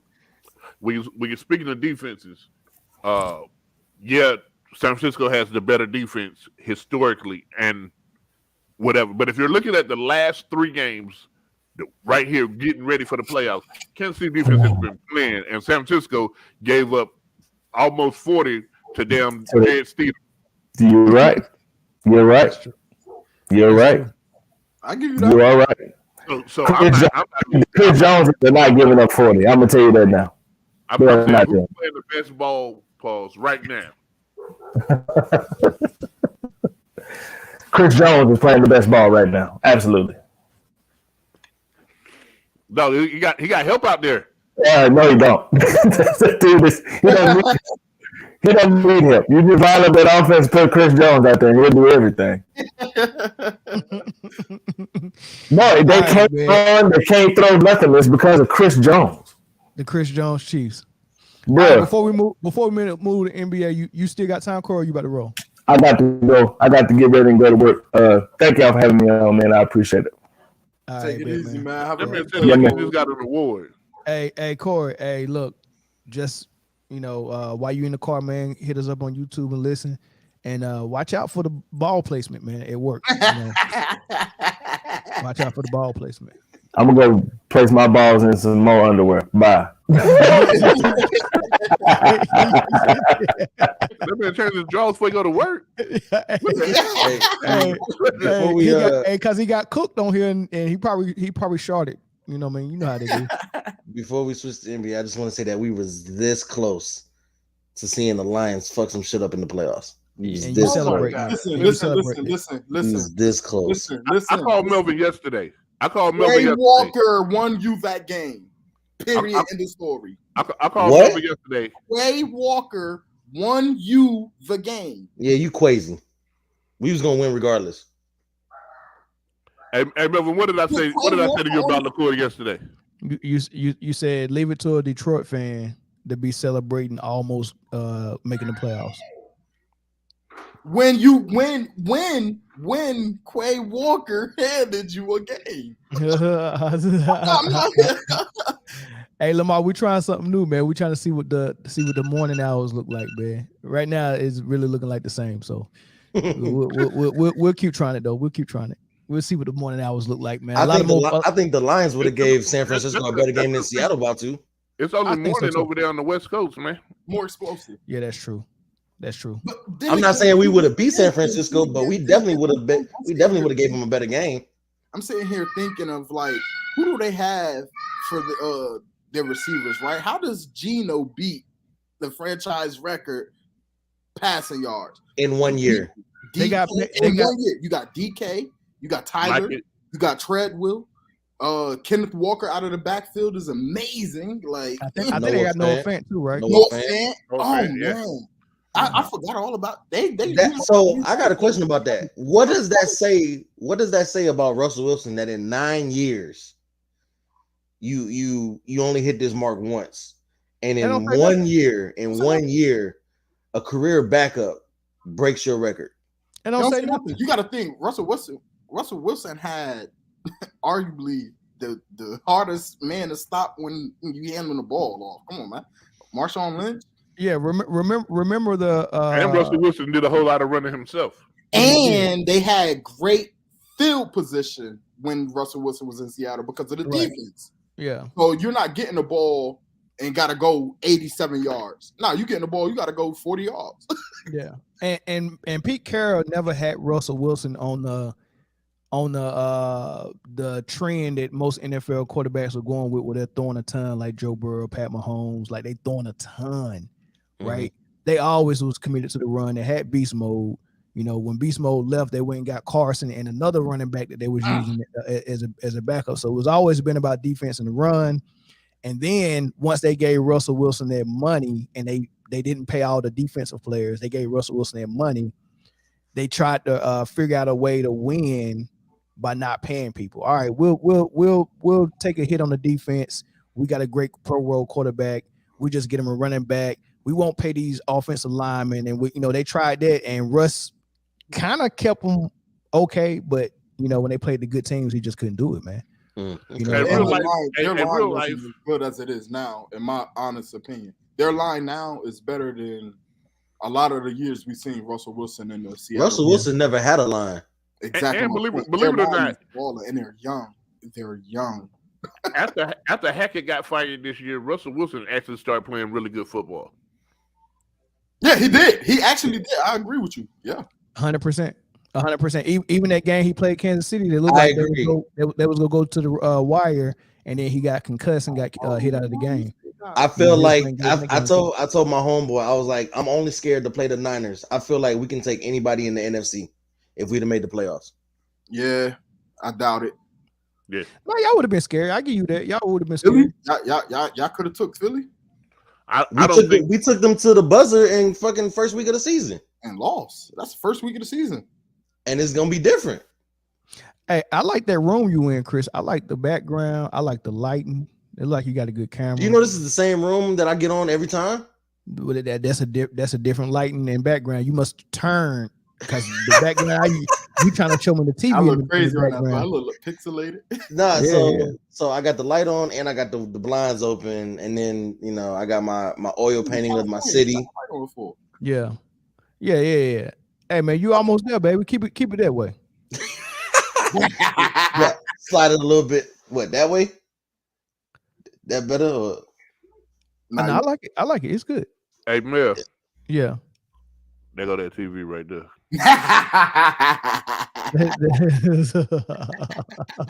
Nah, I added a new TV to my man cave. So he trying to get it like a bar and there was sports at all angles. That's how I want my man cave. I want at least like 5 TVs in that hole. Yeah, so they go to 75 over there. Yeah, so you're 75. Jay, I thought you had a different. Did you like move your man cave to somewhere else? Nah, I just upgraded. The Chief stuff still over there on the wall. Okay, because that's what I remember. It was like hella Chief shit. Nah, it's still there. I changed where I sat. Okay, got you. Hey, that dude Lightbeard gonna be higher than Lawrence Taylor and Michael Irvin on New Year's night. Yo, that's high as fuck. Oh, Lamar, get out of here. No, that's easy. They already know that. They already know that. 1-5. I was watching the Chiefs Raiders game, and Orlowski, which I don't think should ever commentate games, was talking about they was having an interview with him, and then out the blue, he was like, "Yo, I choked last year in the AFC Championship." Yo, Pat, he owns some shit right now. He just owns. Yeah, I mean, if it end up being a rematch with the 49ers, do you think it'll be the same outcome, or you think it'd be close? You think it'd be a blowout? You know, we beat them this year 44-10, something stupid like that, or 44-20. The Niners? Yeah, but they got Debo rolling, they got CMC rolling, they got baby Tom Brady. But Mecole Hardman had 3 touchdowns. They have no answer for receivers running fast left to right. Let me ask you, answer for that. Let me ask you, Jay. When y'all played them, right? Was it the same team that we see now, or was it a Jimmy G led team? No CMC. No, they had CMC. When y'all played them, yeah, they had CMC. He was only that was the first game there. Yeah. But what Mike talking about? Oh, because Dennis is looking down at the camera. All right. So hey, let's go ahead and swing over to the NBA, y'all. We almost halfway through the season, man. It's about to be All-Star break pretty soon. We can go ahead and go to what the fan votes have everybody at for All-Star and talk about that first, or we can go with mid-season awards if y'all want to. Coach of the Year, MVP, Rookie of the Year. I kind of want to go with the All-Star votes right now. Which I want to do. Yeah, can we? I have something to say about All-Star voting. Okay, all right. Well, go ahead. It's a joke. Really? Simply put, it's a joke. Okay, why is it a joke? Because I think they kind of got it right though. Now, check me out. I don't like the voting system because last 2 seasons, right? Klay Thompson was hurt. Yeah, he was still, I think, top 3 voting for shooting guards, both West and East. Like, come on, man, it's a joke, man. So when that happens, if you can't play, right, then you get a reserve replacement. So somebody still get the All-Star nod, and somebody deserving gets it. But I think with having the fan vote is better, and you're gonna have some things that you don't agree with for whatever reason, because of fandom. But I think if the fan didn't have a vote and it was just the media deciding on it, people like Kyrie Irving would never get in. You get what I'm saying? Like Kyrie Irving has the most votes of all guards on the East. If it wasn't for the fan vote, the media would not make Kyrie Irving an All-Star. So Dennis, you think that because KD just got hurt that he shouldn't get an All-Star nod? He played part of the season, right? Yeah. Right. All right. We talk about somebody who Klay, when Klay was getting these votes, he didn't think about suiting up. You get what I mean? It's like, you should not be able to vote on anybody who hasn't played a certain amount of games. I feel like that should be implemented. If I remember correctly, it was the coaches that got the starters and the fans that did the reserves. No, I think that's backwards. I think the fans get the starters, and the coaches choose the reserves. Yeah. Yep. But I think you'd be more effective if you had the players in the league choose. Oh, I like that. I don't know, man. The same way they choose the top 100, you could choose All-Stars. I like that. They choose the top 100 in the NFL? Yeah, I think they do that for the NBA. You know, the players choose top 100 in the NFL. So why not take a piece of that and then implement that? Let the players choose who we feel is All-Star eligible or worthy. I think it's harder to do that in the NBA because it's only 15 players on the roster, and then it's only so many positions that you get what I'm saying. Like in the NFL, if you vote top 100, let's just say who's the top 5 quarterbacks, right? You got almost like, I don't know how many people in the NFL, 3,000. No, it's got to be more than that. No, it's a lot. You got 32 teams, and every team has a 54-man roster. Yeah, so it's thousands of players, right? 53. 53. Yeah, 53. 53. Yeah, it's thousands of players. That might be better but for any NBA, it's only like 400 players, 450 players, right? And if I already know if I'm on the Warriors, I got if I'm Andrew Wiggins, I'm getting everybody vote from the Warriors. You get what I'm saying? Like it's easier to have not if those votes are like you know what I'm saying, secret ballot. You like who you think the top 3 power forwards of this year, the top 4, you know what I'm saying, whatever. If of course you got people who gonna vote for themselves, so you throw those away. You know what I mean? Yeah. But I think the only way that would work is if you tell them that they can't vote for themselves. All right, so let's do this. Let's look at if you Kyrie Irving, you probably want to vote for yourself. Right. You want. I think Kyrie Irving got more favor with the players than he does with the coaches and the yeah, no, for sure. No, actually, I think he got favor with the players, the coaches, and the fans. Yeah, it's just the media. That's the only people that got an issue with him, the media. If it was player vote, Kyrie would get in. Yeah, he still would. So let's see what if they got it right so far. So far, the fan vote has for the Eastern Conference, the top 5 vote getters for the front court players is Kevin Durant 1, then Giannis, then Joel Embiid, then Jason Tatum, and then Jimmy Butler. That's the top 5 for front court. Did they get anything wrong with that? I think they just got placement wrong. Jimmy, yeah, and I'm a Heat fan. This coming from me. Jimmy, he ain't been playing well.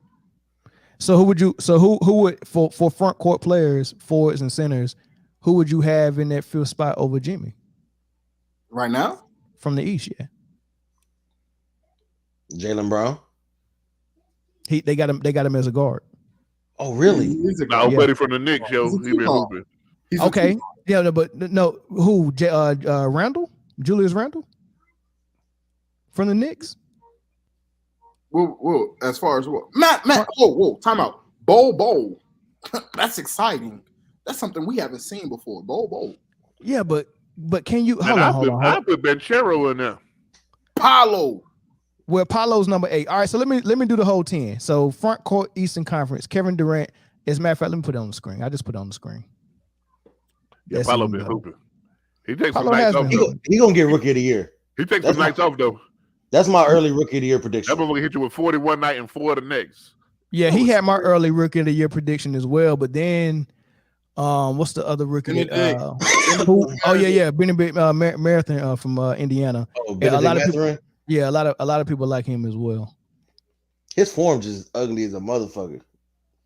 He played some ball. And didn't I tell y'all Ivy in Detroit wasn't gonna be all that good? Jaden Ivey. I told y'all he was gonna be daggone. But is that average. because Cade Cunningham went down? Nah, it's because he's just an average player, man. I actually feel like the vote is super wrong as much as it would be if it wasn't in the fan votes. Yeah, I mean, it's gonna be some downfall to either way you do it. Basketball people should vote. Yeah, that's true. That's true. I thought you gonna bring up the list. Yes, sir. Okay. All right. So can y'all read that, or is it? Yeah, I can see that. All right. Let me do it that way. We'll just do the front court first.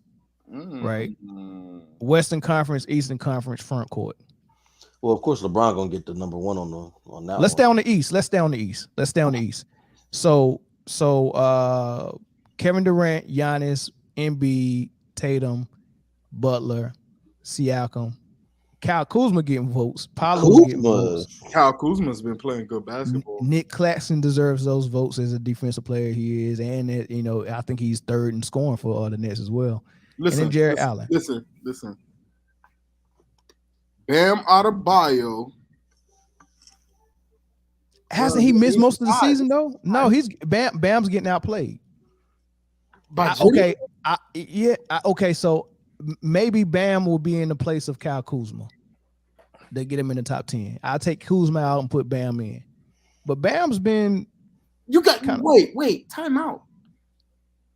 Now, Kyle Kuzma actually been doing okay. Exactly. Kyle Kuzma been hooping. Kyle Kuzma been You can't take Kyle out. I'm gonna be honest. Okay, so who you taking out? Yeah, who you taking out for Bam? Nick Claxton's outplaying Bam. Nick Claxton is winning a Bam Adebayo lookalike contest right now. So yes, he's been more of Bam than Bam is. Dang.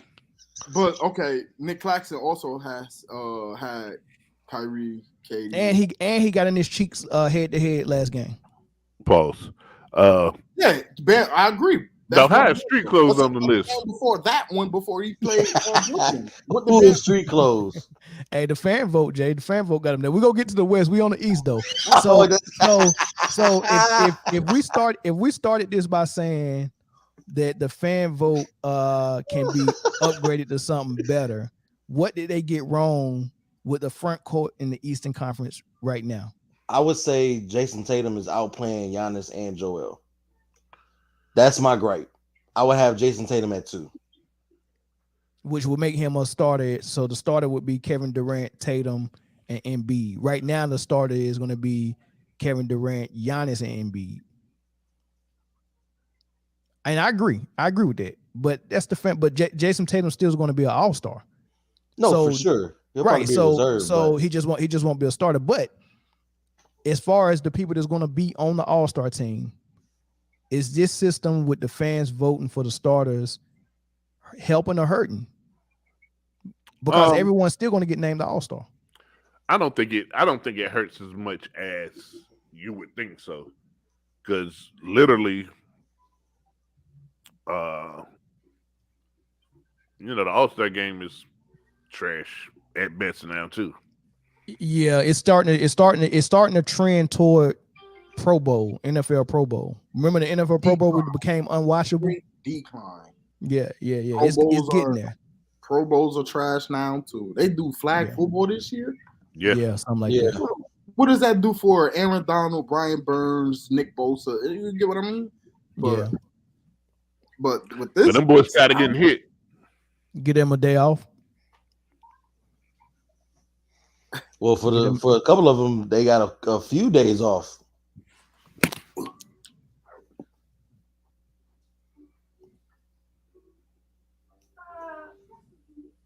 Oh, I'm sitting here reading something. So, all right. So, I mean, y'all ain't what you laughing at me? That boy checked out. Oh no, I was reading a text that came in, man. My bad. But I agree with what you said, Chris. I think Jason Tatum, for me, I would vote him in as a starter. It's hard to go against Kevin Durant or Giannis at the forward spot. But what I think, the only thing I would change about the voting is for players like Tatum, I would make it possible for them to be voted in as a forward or a guard. Maybe, you know what I mean? Because, I mean, who is actually the forward or the guard, him or Brown? Like, you know. Well, again, that's why I was confused. That's why I was confused that Jaylen Brown wasn't on it, because I feel like they both played into a role. Positionless basketball era where you just kind of got to take the top 5 of fan vote and make them starters. Right, something like that, man. Because the way they got it looking, the way they got it formatted, Jason Tatum as the forward, who is the best player on his team and the number 1, won't be starting, but his number 2 will be in Jaylen Brown, and I think that's just backwards. So I think they should make they should make it so Tatum or players like Tatum that play forward and guard be able to be voted in either or, and that way you could have your Kevin Durant, Giannis, Embiid, Tatum, and Kyrie starting 5. So I don't know where I had seen it at, but I thought that they were going to go away from the actual positions, and it was just going to be the top 5 vote getters from each conference was going to be your starters. I think that was just people talking about it. But hold on now, ain't they still doing the whole little draft thing and captains and yeah, but this is versus West? this is after This is just to get that draft pool. Yeah, when you get the players and then they do the draft. Yeah, but what I'm saying is, so the draft could go. It could go a kind of way where you by vote getting you would have been a starter, but by who on your team you might not. I guess no. So the thing about it is where there's 2 different pools when it comes down to the captain picking. You have the pool for the starters only, and you have the pool for the reserves. So it's a certain amount of votes. I think that's what it is. I think the top 10 vote getters are your starters that you pull from. Then the rest are the reserves that you pull from. I think that's what it is. We'll figure it out and throw it out there. That's a lot. Yeah, it is. But so as far as the guards, Kyrie is leading for the guards, and then Donovan Mitchell. I think that's right. So for the East, the starters would be Donovan Mitchell, Kyrie, Giannis, Embiid, and Kevin Durant. Do y'all agree with those 5 as the starters on the East?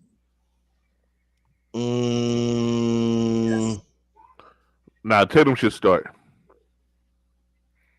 Over Mitchell? No. Over Giannis? I would start him over Giannis. Now that I would start him over Giannis. Definitely. Tatum is having like one of those. So is Donovan Mitchell. Like one of those could be career best years. Yeah, and Giannis imagine is just somebody having a status quo year. Yeah, imagine somebody in the MVP discussion, top 5 at least, not even being a starter in the All-Star. So that means 10 players, or at least 5 players in your conference, is considered ahead of you, but you in the top 5 MVP vote, and it just don't even make sense. And that's all because you in a crowded forward position. They got Kevin Durant and Giannis in it. Yeah, it's a sham. Where is Jalen Brunson? That's a really good question. So if you look at all those guards and you see Kyrie and Donovan, I think we all agree with that. But immediately everybody else is can be questioned, because I think Jalen Brunson can be all the way from 3 to 10.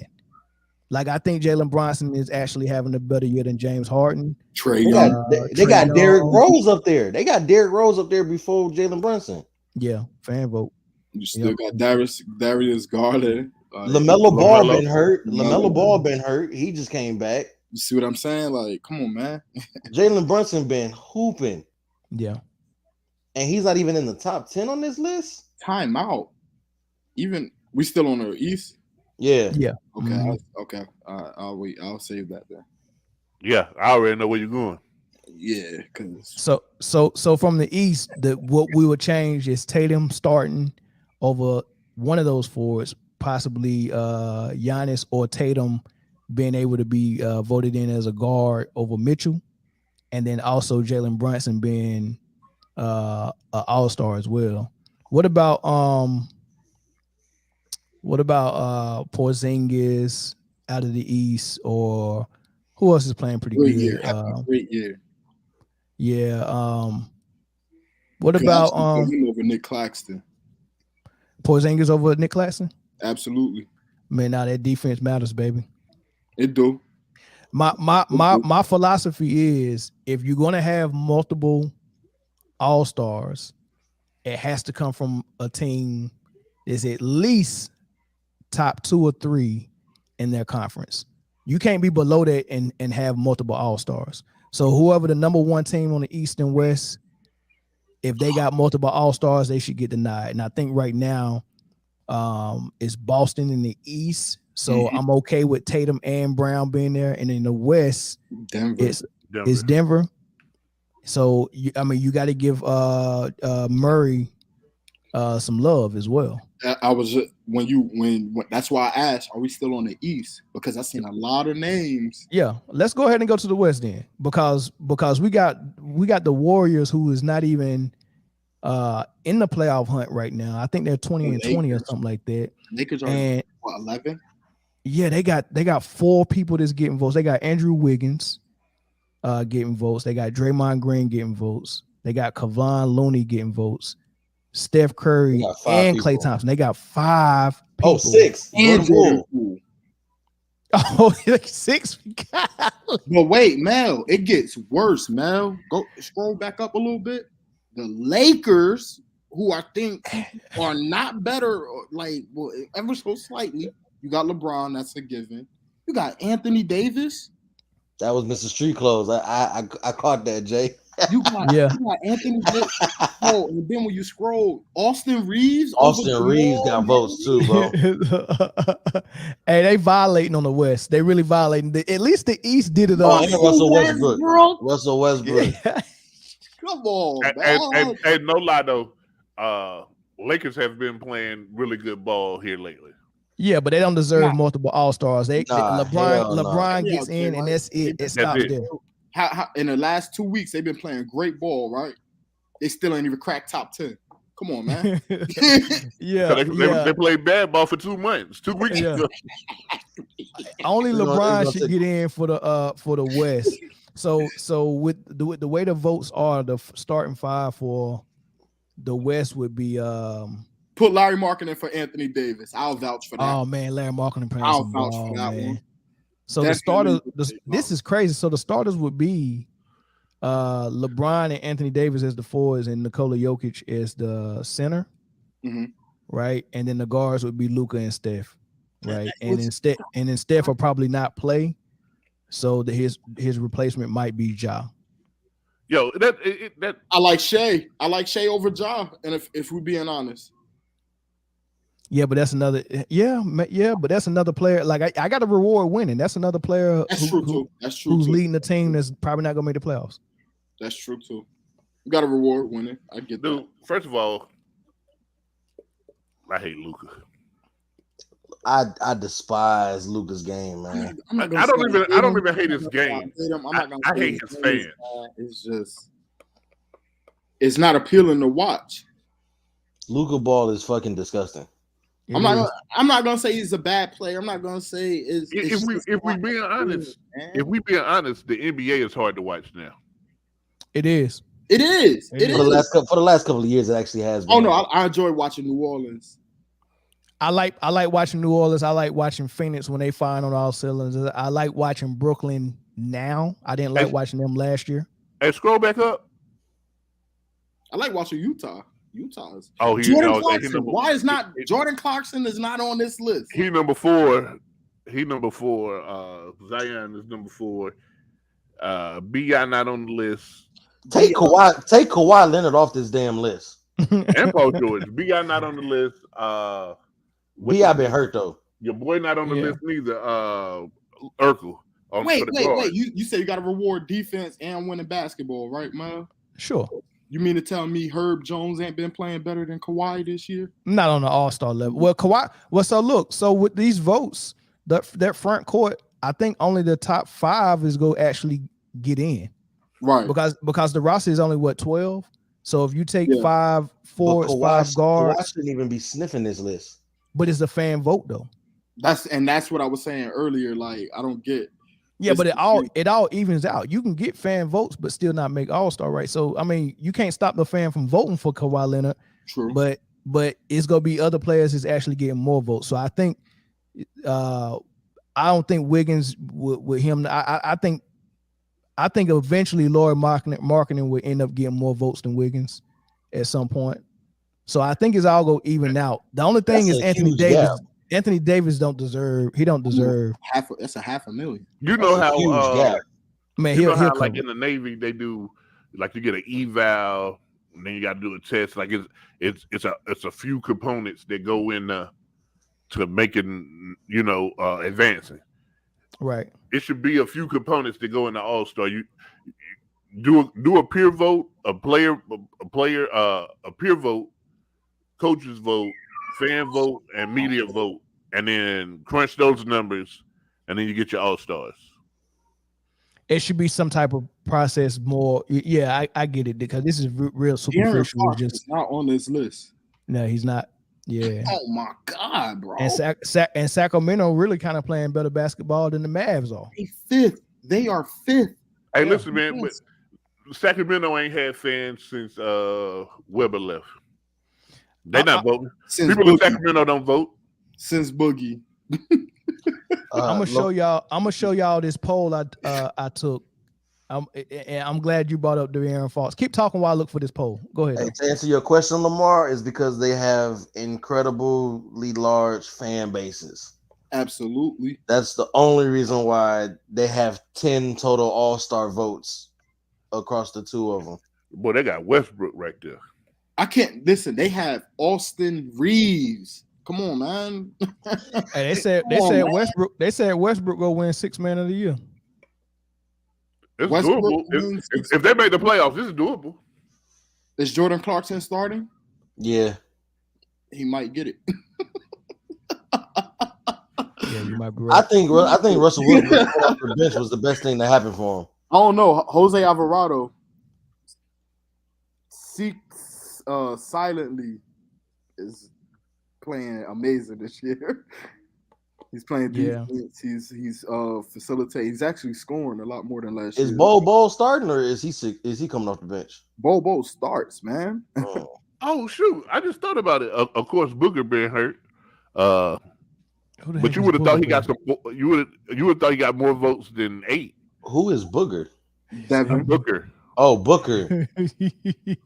I heard Booker. I was like, who the fuck is Booger? You would have thought that him and dog CP3 ain't on the people don't like him no more. I mean, I don't know. Look, how many times have Phoenix gotten everybody's hopes up just to get in the No, final? I'm just talking about like Yeah, fan vote. So I would have thought that CP3 had more fans to vote for him. They probably tired. I'm tired of seeing Phoenix get in and not do shit.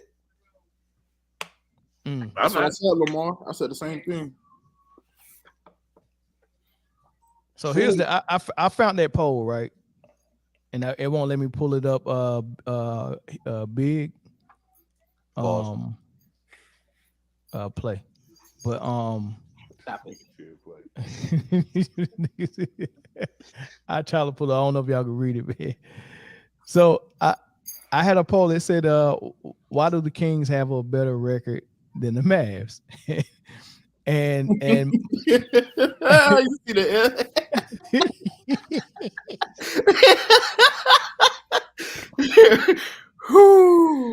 and 19% said they had I said Fox 19% said Fox had more help.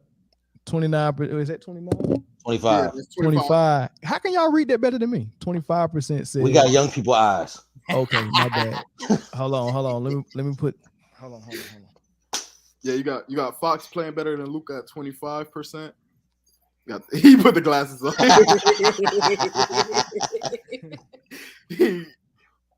Kings play better defense with 31%, and then you got Kings run a better offense tied with 25%. Why is he has more help even? Go to your room. Come on, man. I was about to say, I think all answers are legit except Fox has more help. Somebody help. just got sent to their room. Yeah, they did. So you think it's legit that Fox is better than Luka? More help at point guard, overall point guard. Yeah. Yes. What are we talking about? What are we talking about? He dishes the ball better. He plays better defense. What are we talking about? Luka Doncic didn't even come into the NBA as a point guard. He came in as a small forward. People forget that. People forget that. I said people forget that Luka came into the league as a small forward, and he should have stayed a small forward. I mean, that's the only reason why his numbers are so. You want to know why he switched to point guard? You want to know why he switched to point guard? Because look, he can dribble the ball up court. That's not even that. Look who he'd have to guard on a nightly basis. He'd have to see KD. He'd have to see Tatum. He'd have to see LeBron. He'd have to see probably Giannis. Paul George, he'd have to see Paul George, Kawhi, Jimmy Butler. What? man. Yeah, but he's No. still but even No. even at point guard, he would have to see Steph. He would have to see Dame. No, but He we're would have to talking see about a defensive standpoint. On your point guards guarding him, they don't That have man a ain't playing defense no matter who he's seeing. Yeah. So that's the point I'm trying to make. So look, like in my opinion, if you can't guard the position you play, then you're not playing that position. Like if you're the point guard I for your agree. team, but then on the defensive end, you need Tim Hardaway Jr. to guard the point guard for you, or you need Dorian Finney-Smith to guard the point guard for you. You can't even guard the small forwards because most of the talent at small forward. So what Luka really does is play free safety in the back. They almost kind of like a matchup zone almost. And that's how he's getting steals now because he's playing free safety. Whoever, because remember, most teams playing 5-out basketball, they're not posting nobody up. If he was playing in a league where they was actually going down low to their post players, they wouldn't be able to hide him on the court because he would be guarding somebody like Weber in the post because he can't guard the point guard or the small forward. Like or the mid shooting 2000s basketball. Yeah. So people would be Man, posting Weber him would up, cook his ass. cook him. Any post player would cook him, right? Anybody And he would be in- Rasheed DeRozan would have a field day with Luka. Right. So what they're doing is the teams are playing 5-out basketball. Everybody's at the 3-point line. Nobody's in the paint. And Luka is guarding the least probable player to get the ball and just playing free safety. And So how everybody does else that- is playing defense. But you know what's funny? And I've been mentioning this. Nowadays, these teams are complete. There are a lot of complete teams. You're going to get exposed regardless of who you're guarding. I I don't was think about to say, like, how it's do not you- that many complete teams. when It's you- not, but they're becoming more complete. These young skilled players, I disagree. because disagree? but no, because it don't matter how complete they are. Only one player or two at most is touching the ball. They're going like say for instance in the Mavs offense, you got Powell who has no skills with the ball, post or on the wing. He's just out there to set screens for Luka in the hustle and get him the ball back. Right. You got Dorian Finney-Smith. We haven't seen him do anything with the ball. He got the ability, but they're not going to let him. I watched this kid play in high school. he's good. And he's He's from Norfolk, Virginia. I seen him play at IC Norcom, Hooper, but he's never gonna get the rock. Tim Hardaway Jr. was phenomenal with the ball when he was in New York, and he's always been a good shooter. You're not going to see him get the rock. Where's It's Spencer? only Spencer Dinwiddie. Those are the only two people who have permission to create plays. So it's Luka creating plays 95% of the time, and then when Luka gets tired, he just throw it to Smith, Dinwiddie. Dinwiddie does it, or if Luka goes to the bench, then they run the same offense through Dinwiddie. So it's only two guys making plays. So what does it matter if my player is skilled if he's never gonna get the rock? He's just catching shoots. What I'm saying is, it's when they match up against people. You get what I mean? When they match up against Name a team. the Pelicans. Okay, that's a contender team. Of course, they're complete. The Pelicans are complete. And, That's one. And Golden State preaches everybody That's touches two. the ball. That's two. That's two teams. And notice when he plays those teams, he get whooped. But Memphis, it's more teams like Dallas than it is more teams like Golden State. Memphis, everybody touches the ball too. Everybody touches the ball in Memphis. Somewhat, yeah. Memphis, yeah. Can we say Phoenix? Can we say Phoenix? too? Yeah, Phoenix too. Phoenix. I'm debating because just off of this year, you could throw Sacramento out there just for this year. I mean, or Utah. You could throw Utah out there. Yeah. They play Maybe good Portland, offense. or They play does good Portland just offense, run but they through- don't have the players on like a KD or Kyrie level. Like when you have phenomenal players and you run a sophisticated offense, that makes you dangerous. So some teams run a sophisticated offense but don't have the top 10 talent on their roster. And then some teams have top 10 roster like Dallas has with Luka, but they run a trash offense. Mm-hmm. What about you only have probably a handful of teams that have both. Golden State has the top tier player in Steph, and they also have a sophisticated offense. The Clippers have a top 10 player in Kawhi when he's healthy, and maybe even Paul George, top 15. And they also run a sophisticated offense. And then you got Phoenix as well with Booker, and then you have now Memphis. Brooklyn with KD and Kyrie. What about And- Cleveland? And Memphis. they don't have a top 10 player. Memphis. Donovan Mitchell? You No, don't think he's top 10 right now this year? no. Okay, that's fair. I mean, they could. Here's the funny thing about top 10 players: it could only be 10 of them. It can only be So- 10 of them, yeah. Yeah. That's it. So Okay, so I mean, Jay- and I say that because we get a lot of these sports talk forums, and people are naming people in the top 10, and it'd be like 40 people, and you're like, bro, it can only be 10. It can only So be 10. who's your 10 right now? In the league, For me, no I'm specific gonna- order in the league. No I'm specific going. order. I'm going in order. Okay. KD 1. Okay. Let's go I with had to say it, man. Kyrie is. Steph 2.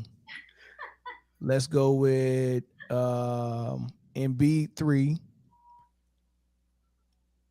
LeBron 4.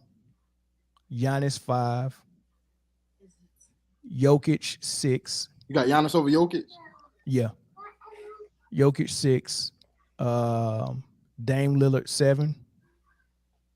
The Jason Tatum disrespect is crazy. Oh, okay. I'm sorry.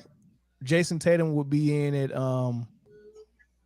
So I got KD, Steph, You had Embiid at 3. Embiid at 3, LeBron at 4. JT. Nah, I'm going Giannis 5, Jokic 6, JT 7. JT 7. Then I'm going if Kawhi is healthy, I'm going Kawhi 8, Dame Lillard 9, Kyrie Irving 10. That's not a bad list. It's not a bad list. I have some problems with how it's arranged, but overall, the people, that's not a bad list. Who got something different? I got something different. I'm taking Dame out and throwing Ja for Dame. You How said could you not have Luka in the top 10 list? I'm playing. I'm playing. I'm only playing. Don't answer that. Oh yeah, I did forget about Luka, didn't I? but You did it right. You did it I right. only He have exactly where 10. he's supposed to be. He exactly where he's supposed to be. You did it right, Mel. you can only have I mean, 10. by default, since Kawhi is out of commission, Then I'm putting Zion Williamson in. wow, that's a good. You know what? That's a good. And I would never put Zion ahead of Luka before this season. Zion has shown me like all the things I criticize him for. He's shown me. But what's the difference between Zion and Kawhi? You get him for 5 straight games and then you lose him. Zion has had more production though this year than Kawhi has. Yeah, but Luka's had more production than Zion. That's Luka's a had tough more one, though. production than anybody. Oh, and as a matter of fact, I still got to go back because I forgot about Booker. I forgot about Booker. So then put Booker in Kawhi's spot then. Yeah, because I think Booker is better than Luka. Oh, for Hands sure. Yeah, yeah. Hey, I'm gonna go get my chart. It's tough when it can only be 10. It gets once you can get the top 5 pretty easy, but once you start getting down into them late numbers, it's like, all right, so where you going with I'm it? a place. I think for mine, Katie. No, now me, I'm not doing no specific order because No, put this shit in order. You right, KD won. he's not number one, bro. Nah, you not to me neither. He's not number Yeah, that one. man It's is not hooping. KD, Bron, I don't want to throw Steph, Ja, Jokic, Kyrie. Oh man, what I've been seeing, I want to throw him in there, but top 10 is kind of crazy. Did I throw Joel Embiid in there yet? Mm-mm. No. I thought Joel Embiid, show him some love. Shit, give me Jimmy. I'll take Jimmy. Hell yeah, I'll take Jimmy. When I need 2 more. 3 more. Disrespect to JT again. Like, JT, I'll throw JT in there. JT, shit. and you can really go anywhere with that last one. Booker, Zion. Did you put Giannis in there? I didn't throw Giannis. Giannis. What you got, Jay? My top 10 in the league right now. KD, Bron, Steph, and B.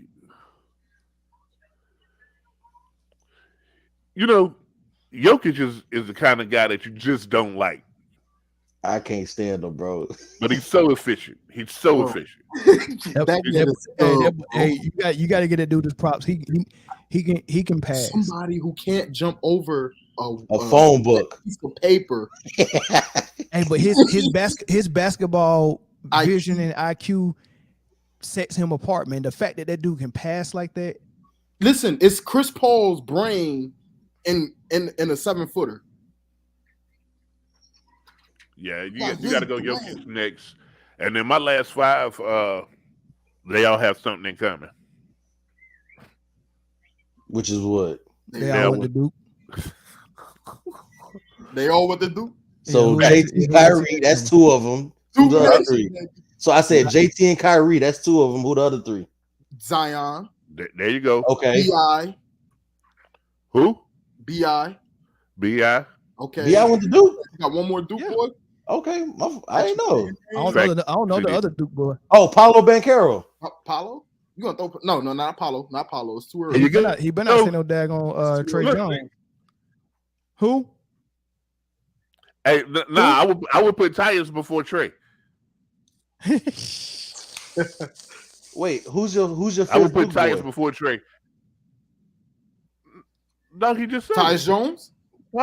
Paulo Banchero, right? man. I No, told Trey you. Jones. Oh, I told you. You said I put Tyus before. I'm like Trey Jones.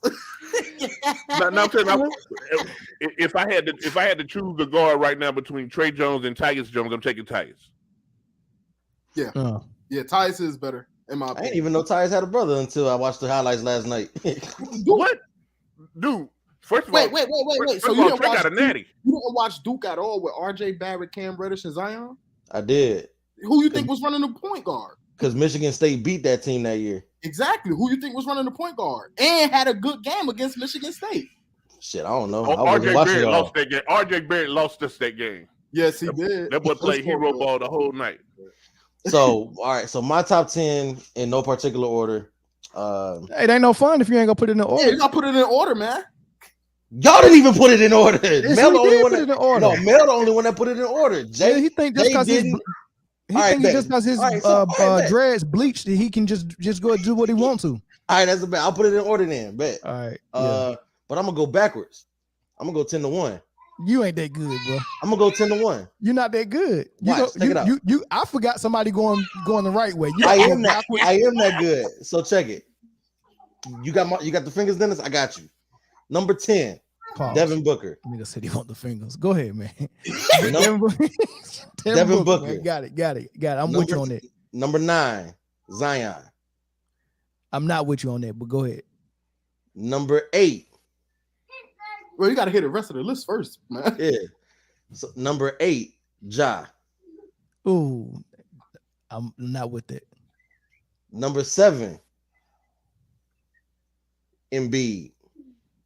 Okay. Number 6, Getting critical, ain't it? Number 6, Kyrie. Okay. Ooh, it's getting real critical. Number 5, Jokic. Okay. Number 4, Steph. Okay. Number 3, JT. Number 2, Giannis. And number 1, KD. So you left out Bron? Embiid, Jokic, Luka. No, I put Embiid in there, but I left You out. put Bron in there. I put Embiid. I put Jokic. You did not put Bron. I left out LeBron. You know what? I'm cool with that. I mean, I didn't leave him out because but You gotta show. You gotta pay respect, man.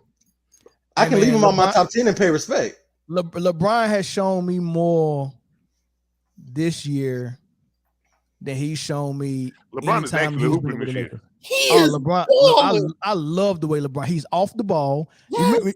I can't be hypocritical and beg LeBron to come off the ball and show me something. And then when he actually does it, I still don't give him his props for it. LeBron is off the ball, and he's allowing point guards to be point guards. And check this, Mel. He playing defense again. Yeah, I like what LeBron doing. Last year, I probably dropping 35 a night. right, and still got his know head what? above the rim. You know what my hit is for LeBron? Everybody else that I named is well over 500. That's fair. That's fair, but that's not not a conversation of who's Dude, better. Steph's not well over 500. Yeah, that's true. He's not. Evan- That's not a conversation of who's better. That's a conversation of who gets an award. Like I don't have the same criteria of who deserves an award versus who's actually better.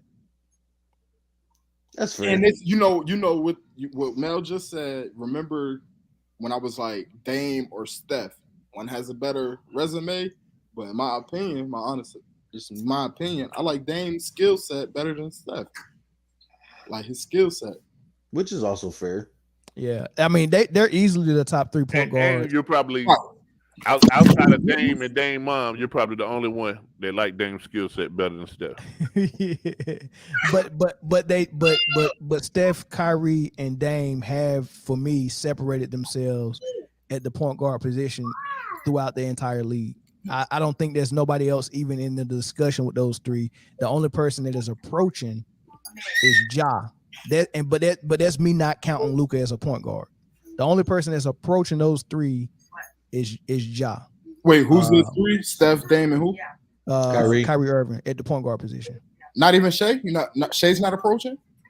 Now, don't get me wrong; they're losing, but his play. I'll take Shea over Luka. And he came in the league playing good, man. Even that year they had Chris Paul, he still played exceptional. He just couldn't shoot when he was with the Clippers. Right. I'll definitely take SG over Luka for sure. I like SG. I really do. Man, he's good. I don't know if he's approaching, man. I mean, yeah, he's going in the right direction, but I mean, come on, man. Kyrie, Steph, and Dame is just on another level, bro. That big fella, they got to tap out. Absolutely. Right. Yeah, they just on another level, man. Another level. And the crazy thing about making a top 10 list, right? And I noticed this when you make an all-time top 10 list, it's kind of weird how we make it and we leave certain people out, because I'm thinking of it this way. If we go top 5 point guards to ever play the game, most people go Magic first, and who's number 2? Zeke. Mm-hmm. Same for you too, Dennis. So most of us got Zeke top 2 point guard all the time. But then when we go top 10 all time, Zeke always get left off. So how is he the second best point guard of all time? And then we'll do a top 10. We'll put Steph over him. I get I in top 10. That one. That's tough. It's weird. Why do you think that is? I don't know. I think so. I think with the fact that if we say the best point guard, that means that you embody everything that a true point guard is supposed to do. Steph doesn't necessarily do that, but when you say best player, I mean, Steph is outrageously amazing. You know what I'm saying? But as when it comes down to best point guard, like you are, like I said, a true point guard. I don't think Steph will ever be over. Well, he'll never be top 2. It's always going to be Magic. If he can't pass him at his position, he can't pass him overall all time. You just can't. That's just common sense to me. If you're not the best at your position, all right. Put it this way: if you're not the best at your position, if you're not top 2 in your position, you can't make top 10. You shouldn't. I mean, of course, it's gonna be an exception to the rule because most of the people in the GOAT conversation, we probably got 3 centers that's in the conversation. We got Wilt, Bill, and Kareem. Right? So that's 3 centers. And if we took the top 2 of each position, that's 10. But it ain't quite like that because you kind of got to include those 3 centers. Mm-hmm. Right? Small forward, you got LeBron, Bird, and possibly Dr. J. So that's another 3. And they haven't even mentioned KD yet. Right, and haven't even mentioned KD. So all right, so so KD could be a 4th, and then for 2 guard, you only got 2, Kobe and Jordan, and then for point guards, you really only for the GOAT conversation, you really only got 1, which is Magic. So point guards only really got 1. Who's the GOAT power forward though? Timmy D. I forgot Tim Duncan. Yeah. Okay. Yeah. would Dirk be 2? Not in the GOAT conversation, but for not the GOAT power forward. The GOAT power forward. Duncan. Just give me 2. You ain't or give me 3. You ain't even got to give me 5. No, I think Malone will be 2. Malone. Okay, Yeah. that's fair. I think Malone will be 2. Well, it's very arguable, man. Dirk, very arguable. Hey, what was Charles was a power forward, right? Yeah. Mm-hmm. I got Dirk and Garnett ahead of Charles. Okay, that's fair. Yeah, I like that. I got Dirk is in my top 3. Yeah. I got Garnett battling Dirk for top 3. It can be either one of them, but they definitely do the first 4, and then the 5th. I gotta look at Barkley, but I also gotta look at some more. You got you know who I'm hurt about, bro. Man, Zebo, man. I feel like in my opinion, he had the best career he could have had. You get what I mean? Man, I love watching Zebo play, man. Yeah, Zebo was nice. Zebo was nice, man. Like his style of play. You know who reminds me of him today? Kenny Lofton. If he could get on the floor, just yeah. If he get on the floor, it's somebody that played back when he was playing that had a similar game. Who was that? It was Big Al Jefferson. Al Jefferson. Yeah. Wow. Big Al. Yeah. Wow. Yeah. Big Al. Yeah. Big Al was that dude, man. He came to Charlotte and showed out one year. He was. I think he was there with Steven Jackson. Big Al. Or he was there with Kimba as well. But, was Amari Stoudemire considered a forward or a center? He was a power forward, but he ain't top 5. No, for sure. I couldn't remember if he was a forward or a center. Amari was just because he played a lot of 5 ball too. He was just a very exciting player, man. Yeah, I'm skill set wise and stuff like that. Yeah, but before I look at Bosh and Amari and Pau Gasol, I'm definitely giving a look to Chris Webber and Rasheed before I get there. Okay. And rightfully so. Yeah. Yo, she was a problem, man. Yeah, it was. Yeah, it was. I can't believe that they had Chauncey, Tayshaun, Rasheed. Maybe the greatest starting 5 ever to win a ring, bro. That shit was crazy. And was mind blowing. Rip Hamilton came off the bench. Nah, he started. He was the 2 guard. Yeah, he was the 2. It was Chauncey, Rip. Yeah, it was Chauncey, Rip, bench, bro. Chauncey, Rip, Tayshaun, Rasheed, Ben. Yep. That was the starting 5. Oh, okay. And then they came off the bench with Lindsey Hunter behind Chauncey. He was playing some good defense. Yeah, Lindsey Hunter, man. Yeah. and you know the crazy thing about that squad that won the championship, they had the number 2 pick in the draft the next year. Really? Yeah. They could have. It fucking blew it on. They could have had Melo. They could have had Melo. Yup. Listen. Pistons always find a way to jack up a draft, bro. That was y'all dynasty. You know that, right? Yeah. Cause if you let Rip explain, Rip has been on.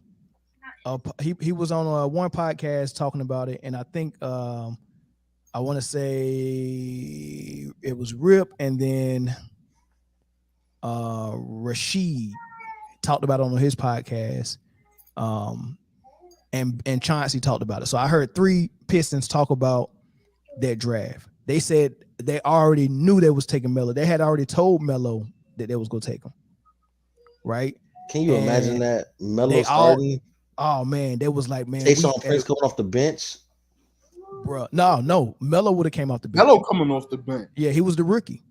It was his first year. He would have came off the bench, but probably by All-Star the break. second, probably by All-Star break. If not, at least by the next season, he would have been a starter, and they was going to move on with that. But think about the difference in careers, and this is what Rip said. If we would have got Melo his rookie season, he would have had to buy into our defense concept, right? And he was already a madman scoring, rebounding, and low post offense. If we would have got Melo as a rookie, his defense would have been crazy. Oh my And he said God. if we would have just kept our dynasty going, and he was like, then it would have been different. You would have had to have a conversation more about Melo than you would about LeBron. Just think about Because he said we was gonna win it the next season. They got to the finals and lost to the Spurs. He said if we would have had Melo, we win it. you got So to. that would have been 2 in a row. Melo would have won as a rookie, and LeBron didn't even make the playoffs until his 3rd year. So think you would it would have been Detroit versus Miami, Eastern Conference. Second year Wade, second year Melo. Ooh, but No. Yeah, you're right. No, but no, hold on. Wade, who did y'all get through in the Eastern Conference Final to get San Antonio? Detroit. Because y'all won it against the Lakers, and then the next year y'all lost it against San Antonio in the finals. In the finals, yeah. So who did y'all get past in the East to get to the finals? Did y'all play Wade? Detroit? Not in 2004, no. Not the second year they went, no. But we went the following, right? No, y'all went in 06. There was draft. Okay, look. There was draft. Oh yeah, I said 2 year, 3rd year. I said 2nd year. Yeah, y'all went in 06. I was adding the 2. You get what I mean? Thinking. Yeah. My bad. Oh, so it would have been Shaq in Miami. Shaq and Wade versus Melo, Chauncey. Well, I don't know. Did they still have Sheed and Ben in 2006? Yes. Oh, that would have been a great one. Wait, you don't remember that battle between Ben and Shaq? Nah, I don't, to be honest with you. Ben Wallace is out there, man, having a Shaq. Yo, Ben was Ben is the first undrafted Hall of Famer. I didn't know that. He's the first undrafted Hall of Famer. I was just talking about this. And got 4 Defensive Player of the Years. Their highlights. You had to beat Chauncey Billups At the top. Anderson, and Tayshaun on the perimeter. At the top. Just to meet Rashid and Ben at the bottom. Bro. That might have been one of the greatest subtle teams ever put together. I can't believe you ain't seen none of the interviews on that, Chris. I haven't, man. But it makes a lot of sense, man. And for the players to say that, it shows a lot about management, bro. Like, just what did you see in Darko that you was like, yeah, that's our guy at 2? Joe Dumars was y'all team president, man. He said that he went to watch a workout and he wasn't even thinking about Darko because he was from overseas. Ain't nobody know much about him, but they said during that workout he just happened to see Darko, saw a 7-foot out there shooting threes and agile and athletic and all that stuff, and I think he in his mind he just started thinking about Dirk, and he started thinking about how Detroit was built on Rashid and Ben, and he was like, man, when they get older, I would like to replace them. And they had just got Tayshaun, so they was thinking about replacing the older guys instead of replacing Tayshaun. Hold on, but they missed the generational talent. Sorry to go off, but I got ESPN on. The Ravens just signed Roquan Smith to a 5-year, $100 million extension. Why don't you? It's well deserved. Understandable, but why haven't you paid Lamar Jackson yet? You can't. So look, right? They already are taking a major cap hit. we are talking about somebody who won MVP, right? I won the MVP. So I'm not gonna sit here and just take doodoo money. How much they signed him for? 100 mil, 5 100 years. mil for 5 years. So if I want to sign Lamar for 3, I still got to pay him more than 100 mil. I still think their priorities is fucked up, man. They about to be without a quarterback. Build around defense. That's Baltimore's always built the defense before they went and got a quarterback. Always. Mm. It's just what they But- do. But yeah, Melo with the Pistons would have been Yeah, because crazy. not only that, you have Melo was really crazy on the boards, man. So like him coming off the bench too, like banging down low, grabbing boards and stuff too. Oh, And his post work was crazy. absolutely Crazy. work. Crazy work. Hey, I just pulled it up. The documentary. No. The podcast. Yeah. Hold on. Dude, to stop that competitive edge. Hold on. They playing the ad for some reason. Hold on. Talk to us a little bit. Carmelo Anthony recently spoke on Instagram Live at D Wade a few days ago, talking about if in 03 you guys would have if the Pistons would have drafted him, he felt like you guys could have won 2-3 championships. And on paper, that sounds about right. But then you see a few days later, Ben Wallace said he just doesn't know if that would have worked. Tayshaun was there. He would have wanted Melo would have wanted to play more sooner. What do you think would have happened if you guys would have actually drafted Melo? Man, first of all, I think that I would have played at least 20 years in the NBA if we did draft Melo. I do. I don't know what Ben was talking about. I really don't. I love Body to death, but I don't know what the hell he was talking about when he said that. But if Carmelo Anthony comes to Detroit, man, listen. Problem. Melo was a once in a generational type talent. Man. Straight up. I tell people if Carmelo comes to us, me and Chauncey talk about it. Would the narrative been different with LeBron James? Man, talk to him. Oh, because he's winning possibly more championships than Braun at the time, than D Wade at the time, and that's been the only knock. He had y'all team around him. Just think about it, Matt. I don't think that Cleveland team beats us. No, with Carmelo Anthony. Hell nah. I agree. I don't think so either. Come on. I don't think nobody beats y'all. I think the narrative would have been different on Carmelo Anthony. There's you know what I'm saying? No question. The biggest, I mean, like the way we were structured when guys came to our team, like guys followed in line. Like when I came from Washington, I wasn't a defender. You know what I'm saying? I wasn't a guy that really strapped up on the defensive end. But when I got there and seen Big Bro Ben Wallace doing it night in and night out and saying this is the foundation of what this team is built on, I got to fall in line. Chauncey Billups got to fall in line. Chauncey wasn't looked at as no defender before he got to Detroit. You know what I'm saying? So we all had to fall in line because of what Ben was beginning to build in Detroit. So now you bring Carmelo to us, I think the narrative would have been totally different on his career because the thing we'll be talking about is, okay, all right, Carmelo Anthony now has 3 championships already, right? Now Melo's thinking about, you know what, can he do this by himself? So that would have been the question mark then, going into that next negotiation for his contract. Like, okay, I got 3 already. You know what? Now maybe I want to venture out and see if I can do it on my own.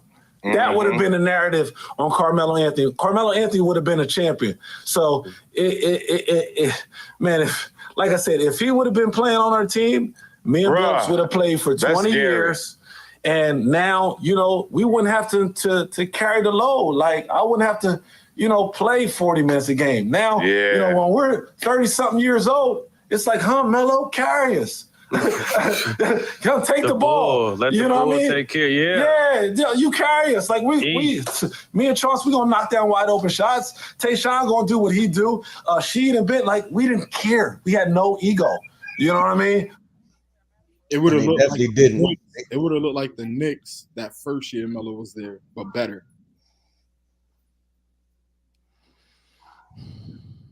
Because Melo was getting steals that year too, huh? You had young Iman, you had rookie Iman strapping in. You had what's the point guard? Oh man, what's his name? Raymond You talking Felton. about Raymond. They had Raymond Felton 1 year. They had Chris Duhon 1 Prigioni. year. Prigioni? Yeah, they had Prigioni. They had J Kidd 1 year. Yeah, I think it would have looked more like the Boston Celtics big three. Boston Celtics big three. Yes, because when you look at Garnett, he's a power forward that was a post player and a defender and a rebounder that kind of sacrificed his offense for the team, right? So he took less shots and was a decent defensive presence and a floor general, right? While Rondo ran the show, Ray Allen was running off screens. And then they used Paul Pierce as a, hey man, go get us a basket guy. It would have, and then Tony Allen was their defensive stopper. It would have been the same thing on the other side. You got Rasheed Wallace playing the same role that Garnett would have been playing. You got Billups playing the role that Rondo was playing, except he can shoot. You got Tayshaun playing the defensive role that Tony Allen was playing, and you got Rip Hamilton running across screens like Ray Allen, and then you use Melo as the Paul Pierce. And they got that dominant defense. They would have been what Boston was before Boston actually got formed. Is that a 3-peat if they get Melo? I know for sure they would have beat San Antonio for sure. Because they won in 04 against the Lakers without Melo. Horry won that one against them, right? Huh? Robert Horry won that game for them, right? The Spurs. I can't remember. It was a good series though. He won them that championship. Because it went 6 or 7. It wasn't no walkover. Yeah, it was a good series. I think it was Robert Horry was the deciding factor of all of that. That's when it was like he was probably one of the clutchest people. Like big shot, Rob. Yeah, because he came in. It was like, yeah, this is literally what they pay him to do. Just come in the last 3-4 minutes and give your team hell. So you think they get at least one ring with Melo? At least one. Yeah, absolutely. Nothing was stopping that. That changes a lot, man. I think they get 2 with Melo. I don't think they get 3, but I think they get 2. By that third year with Melo, I feel like egos might have came into play along with age, and then I don't think that's what. At that point, no, they just said they didn't have no egos. Man. I'm not talking about them. I'm talking about Melo.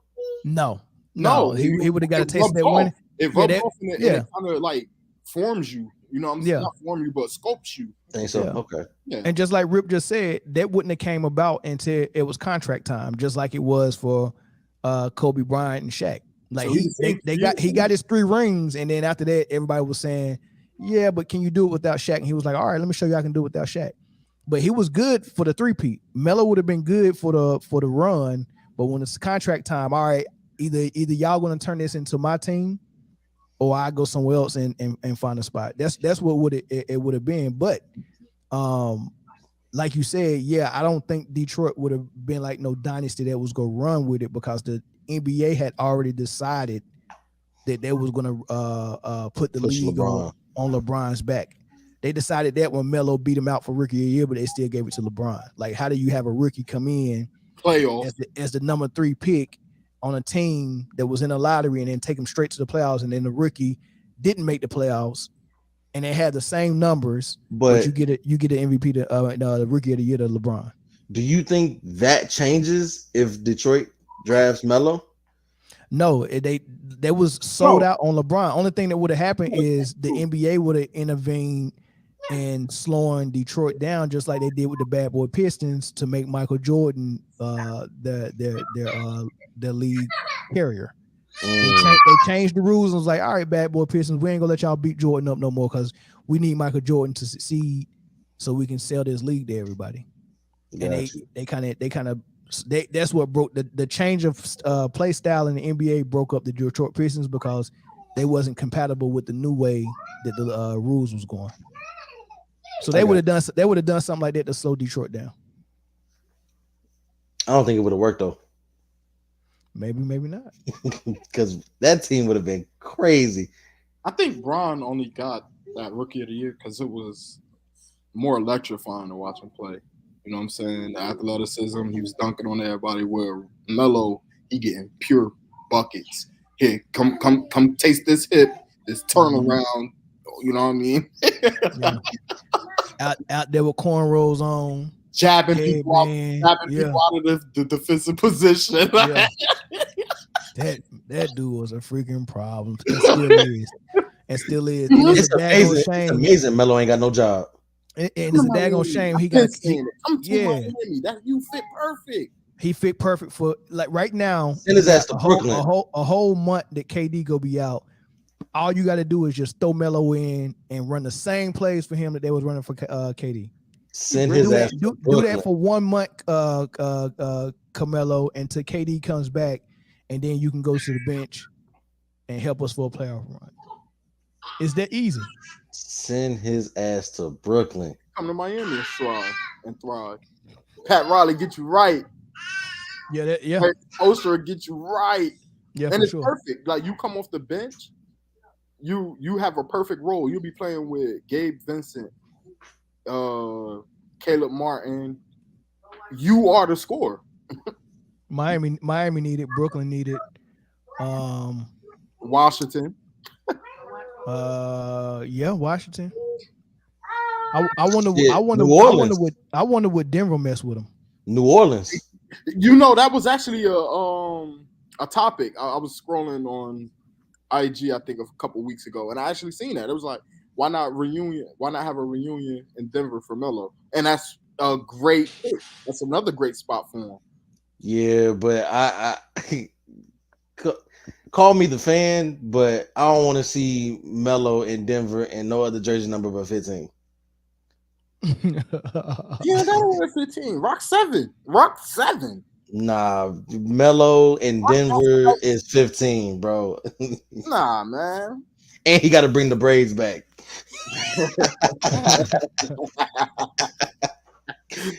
Nah, I could see him rocking the 7 and well, he don't even rock 7 anymore, but I could see him rocking something other than. He was rocking like 00 or some shit last time he was playing. Some weird shit. Some weird number. That's like, I mean, man, that's tough too to send him over there with Denver. Him coming off the bench with Bones Highland. Ooh. Yeah, he was giving them work when he was in Portland. You can't so with Melo, he was literally a pure scorer. Just pure. You can't teach that. You don't lose that. KD will never lose his ability to score. Same with Melo. He'll never lose that ability to score. Jordan will never lose that ability to score. You know what I mean? You might slow down, but guess what? I'm going to still get some buckets on you. I ain't gonna lie. Melo good for 12. Huh? Melo good for 12. Absolutely, at any given time. And that's 1 quarter. I could get you 12 right there. What? Give me 3 shots. Let me show you this pump fake, foul, L1, all of that. Yeah. Yup. Nah, that's really wild. That and it's crazy that fucking Jamal Crawford don't got a job either. He retired. He retired because nobody was calling him. No, he retired. You know, he opened up his own league, bro. Which I love that too. I love that shit because his son is gonna be a dog. You seen his son? Whew. Hey Mel, how you like that? Yeah. How you like the top prospect? Wembanyama? I like him. I like him a whole lot, man. You talking about Scoot? DeJuan Wagner. How you? Oh yeah, I like him too for sure. Certified bucket getter, just like his pops, man. He's a certified scorer. Yeah, he'll score. And a lot of people not talking about him, but they talking about Johnny, Mikey, and all of them. But Wagner. Yeah. He's I like Mikey too. I like him good, but Wagner, man. Who is that? He got Who Who is Daddy? DeJuan Wagner. Oh, The guy that scored 100 points in the high school game in Jersey. oh no shit. Yeah, and the guy that LeBron said was the truth because he was still on that Cleveland team when LeBron got drafted. Except he had like a stomach disease that had him on injured reserve, and then he lost like 100 pounds and stuff like that. And when LeBron got drafted, DeJuan Wagner was actually on a rehab comeback. So LeBron was actually seeing him at practice and was like, they ain't had nothing for him. So LeBron was like, yeah, he the truth. Almost like a Brandon Roy type of dude, bro. But a point guard. As a matter of fact, he was Dame Lillard before Dame Lillard. Facts. Brandon Roy, man. God damn. Yeah. When is All-Star? That's what? Next month? It's always around Valentine's weekend and shit like that. Where's that? Utah. It's in Utah. Yeah, it's in the Utah. All-Star game in Utah. So Donovan Mitchell will be actually Donovan Mitchell playing in Utah tonight. So we'll see if they go boo him or cheer for him, and then they're gonna cheer for him. He gave 3 years. He's not the one that asked for the trade. If you boo somebody, every time Minnesota come, that's who you boo. Rudy. Boo him. Boo him. That's Rudy. Donovan Mitchell didn't ask for the trade. Listen, it was sprung on them, so I think they'll cheer for him. Listen, Donovan Mitchell was doing what Donovan Mitchell is doing now in Utah, but when I'm not getting no production offensively from my center, I can't do that. You'll get me 12, 13 boards, but to account for that, you only getting me 6, 7 points. All of them ain't defensive neither. You get some offensive boards. You can't get me 10, 12 points, 12 and 12. You know what I'm saying? I need that. Minnesota needs that right now. They have like their efficiency drops about almost 30% when he's on the floor offensively. That's bad, man. That man is cakes. That's terrible. That's horrible. And I thought it was going to work. I thought it was going to, you know how I think we discussed it one episode, how they were going to kind of try and do similar to what Dallas did with Dirk and Tyson Chandler. Mm-hmm. Mel brought that into perspective for me, and I was like, you know what? I didn't even think of it like that. That's a good, but Tyson still got you buckets. Exactly, because you could throw it up to him. I'm gonna go get it, or he would just muscle you on the offensive rebound and put it back himself. Put it right back up. Yeah, or catch it off the rim. He'll get the rebound, put it up, get blocked, get that rebound, put it up, get blocked, get that rebound, and lose the ball. Yeah, Rudy is overrated. You only from here on out, all you work on is offense. You got defense, we got that. You got your presence. Just work on offense, bro. That's it. I don't get it. Gobert's not incompetent on offense, man. He got capability. It's just right now he's a liability. He don't work on it. Did you see him take it coast to coast, looking like Giannis the other night? And blew it. Is that the one that you sent me? That's the one you sent me, Dennis, right? That's exactly the play I sent you. Buns. Right. Dunk the ball, bro. You pump fake. He ran out of bounds. Dunk the ball. Buns. Can't believe I wasted my free day to watching that crap. But y'all stupid, man. He got. It's not that he's terrible. It's just you don't get better. And he's an offensive liability, man. That's what he is. Don't get better. How y'all feel Brooklyn go fare with this KD been out a month? We're gonna see a couple of 40-point games from Kyrie, but they gonna fall off a little bit. Listen. They're gonna fall off. It's almost like deja vu, man. It's the exact same thing, bro. It's the exact same thing. Every year, and this is what I was telling you, LaCour, since that injury in OKC, KD is just different, man. No. Watch the plays, bro. In condition, I've seen it play. That's unfortunate. That's a part of the game, though. Jimmy Butler fell on his leg. There's no conditioning for somebody fucking landing on your knee in a way that it's not supposed to go. You can't condition for that shit. Absolutely, There's- but you can strengthen your tendons. You can put weight on to protect your tendons. You can That doesn't matter when you got somebody 200 plus pounds landing on your knee, making it go away. It's not supposed to go. All right, let's take that injury out. What happened with last year? The same injury that just happened this year. Somebody fell on his leg. Yes. Who fell on his leg? Who was it? His teammate. It went right into his fucking knee again. It was. Yeah, It's the same. it might have been Claxton or somebody like it was the same. It was the same thing that Butler did, but except it was his teammate. The exact same injury is just the other knee around the exact same time of the year. Should have put on that weight at OKC, man. Dude, what? The weight doesn't mean nothing. Nah, you gotta go with your natural body, because if like you can actually look at some certain athletes and tell if their body can withstand some extra weight, and then you can look at guys and be like, nah, you supposed to be a great like if you try to feed a greyhound just like you feed a pit bull and try to fatten them up, right? It just ain't gonna work, man. They gonna end up having some type of heart issues, or they're gonna have some lower extremity issues, for athletes. So if you're supposed to be a greyhound, stay a greyhound and work with it. And KD's supposed to be a greyhound. He just is, man. Like that weight will mess so much of his game up. I don't know, man. It's just I still believe like there's no type of workout, there's no type of strength condition that you can do to compensate for a 200-some plus pound man landing on your knee the wrong way.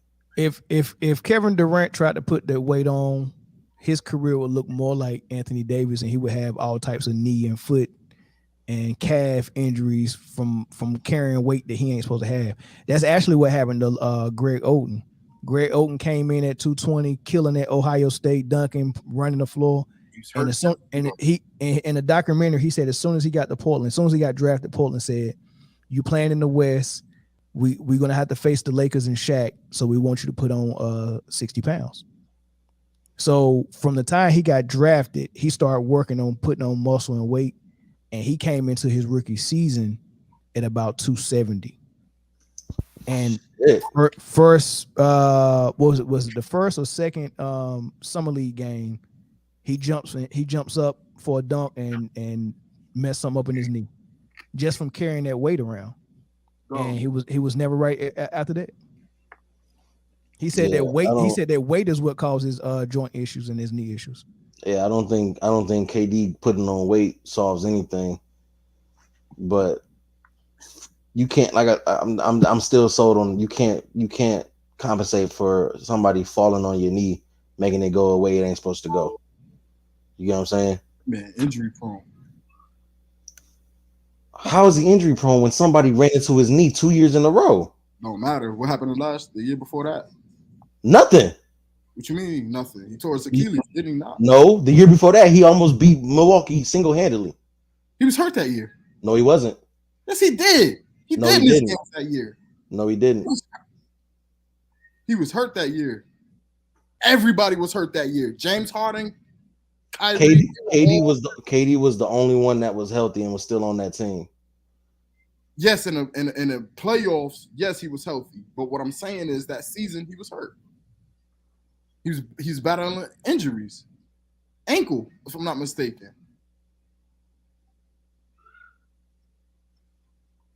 I had to look. I don't remember that. That whole team was hurt.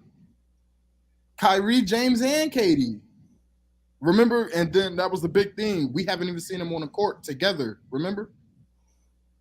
That's when that sparked that conversation. We haven't even seen the big three together. Like they only played 6 games or something like that. I still don't think that necessarily makes him injury prone. If you get hurt every year, you're injury prone. He hasn't been hurt every year. This is the 16th season in the NBA. So you mean to tell me he's been hurt every year for 16 years? 14. Take your Miami loving ass on somewhere. 14. You just mad because they just did y'all in. Relax.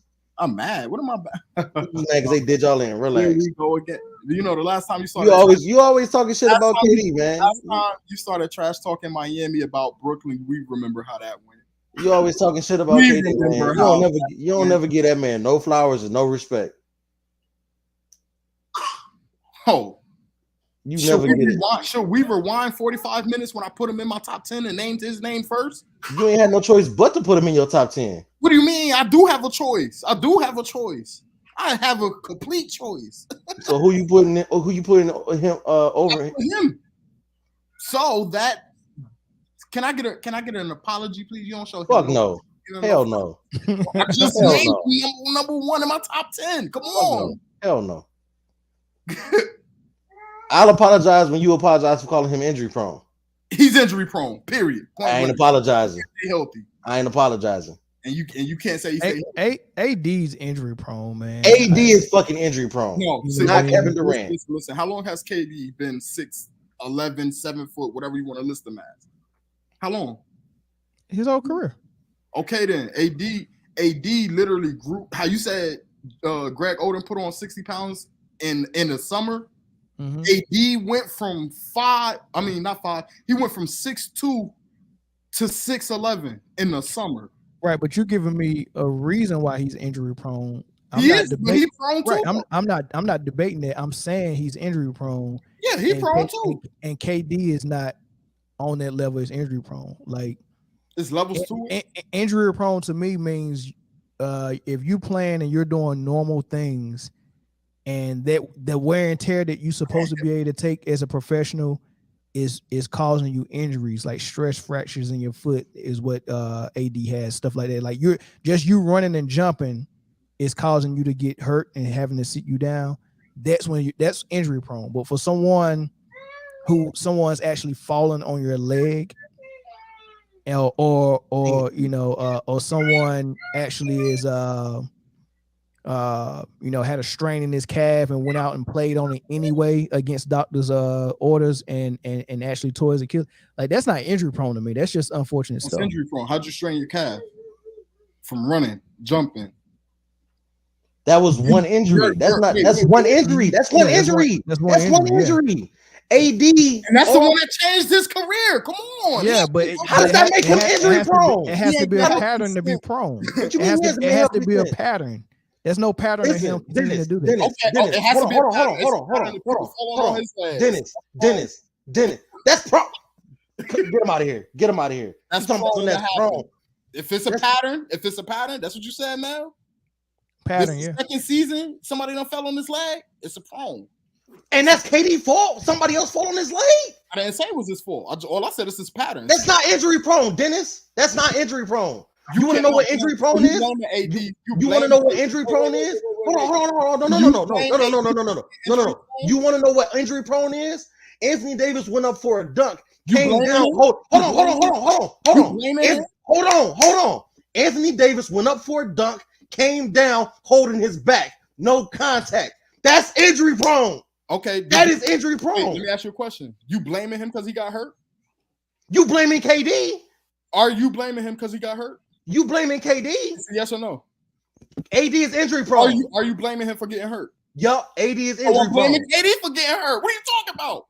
Somebody fell on his fucking knee, Dennis. I don't care if he blew his nose and broke his nose trying to wipe it. He prone, bro. So KD is supposed to see somebody fall on his leg and be like, "Hold on, brother, let me stop you right there." Back up. In mid game. Back up. So you didn't watch. So you, a Miami Heat fan, must have not watched the game. You didn't watch the game. You didn't watch the game. You didn't watch the game. Okay, let me say this. Let me say this more. Remember Cam Newton faced all of that criticism for not jumping on that fumble? Yeah. You have a choice. I say this, Dino. I say this just to split the baby. All right. So since there's a pattern, he's been injured 2 years in a row. Okay. Let's give him the label of injury prone. However, what's different about him being injury prone is he's not injury prone in a way to where his body can't withstand the 82 game groove plus playoffs. It's not that type of injury history. His injury history is unfortunate situations. So let's differentiate that. So the need for him to put on weight is really not there. The need for him to put on weight is not going to turn him into what LeBron is. That just comes to you naturally. LeBron probably could have had the same person fall into his knee and nothing probably would have happened. Just But- off of body differences. Just off that body difference. But there's nothing KD can do in the weight room to change that. He's gonna have a long leg, almost like a giraffe, for the rest of his life. That's not gonna change. I don't care if you put on more muscle on your calf or more muscle on your thigh. That ain't gonna change the fact that you got long limbs and your joints are just totally different. Ain't gonna change nothing. Dennis, let me ask you this, right? We're just about at the halfway point. We done played about 41, 42 games in the season, right? Yeah. And KD How only many- missed one game. Man, KD has only missed one game prior to this injury this whole season. How many games has AD missed this year? A lot. And mind you, this is Kevin Durant coming off Achilles first year in Brooklyn, go through that year, and then went straight to the Olympics. Right, went to the Olympics and continued One to play. goal. Right, one goal, and then came back, went straight through the year again, and then that's when he had that leg injury. So he played. So he's basically played 2 years straight of basketball. Okay, I'll give you that. That's not injury prone. He still got hurt. Both years. Because somebody landed on. I don't care Okay, what- okay. Let my big 300-pound ass land on your fucking knee and see if you don't fucking cry about it for a And month. guess what happened? My knee got messed up. So you injury prone. You injury prone. Okay, You injury I'm not prone. arguing it. I'm not You arguing it. injury prone. The difference is I can accept it. You can't. KD not injury prone. That's the difference. I'm man. blowing up your argument. KD is not injury prone. Anthony Davis is You the right. epitome. You know what? Anthony, For you, I'll change my phrase. Okay, Kevin Durant is not injury prone. Anthony Davis He hurt is a lot. you. Listen, He hurt a lot. He's No, hurt. he is not. hurt a lot. He's hurt a lot. He's hurt a lot. No, he is not. Oh man, Kyle Lowry is more hurt than Kevin Durant is. hurt, Kyle Lowry is more hurt than Kevin Durant is. hurt, Is Kyle Lowry injury Hurt. prone? injury prone, hurt. Kevin Durant is not injury prone. Oh, but And- now he's not injury and prone. and if you read the Miami Herald, it's a report out that the trainers and the doctors for Miami Heat found gravy in Kyle Lowry's blood. Which Pat Riley put out. Pat Riley put out. Hey man, you gotta lose weight. If you're gonna continue to play here, you gotta come in this next season. 15 Hey, pounds lighter. that boy went through a whole season, was in the playoffs, and there was a line saying that dude looked like a snack in his uniform. They said the dude was thicker than a Snicker. You feel me? Oh man, now he looked better this year though, and Completely better. But and he's still not gonna Oladipo. be there. That's the funny part. He's still not gonna be there. I don't think he'll be there. I think. Oh, he's you gonna don't, do you something think he get different. traded? Yeah. What y'all gonna do? Start Oladipo at the point? No.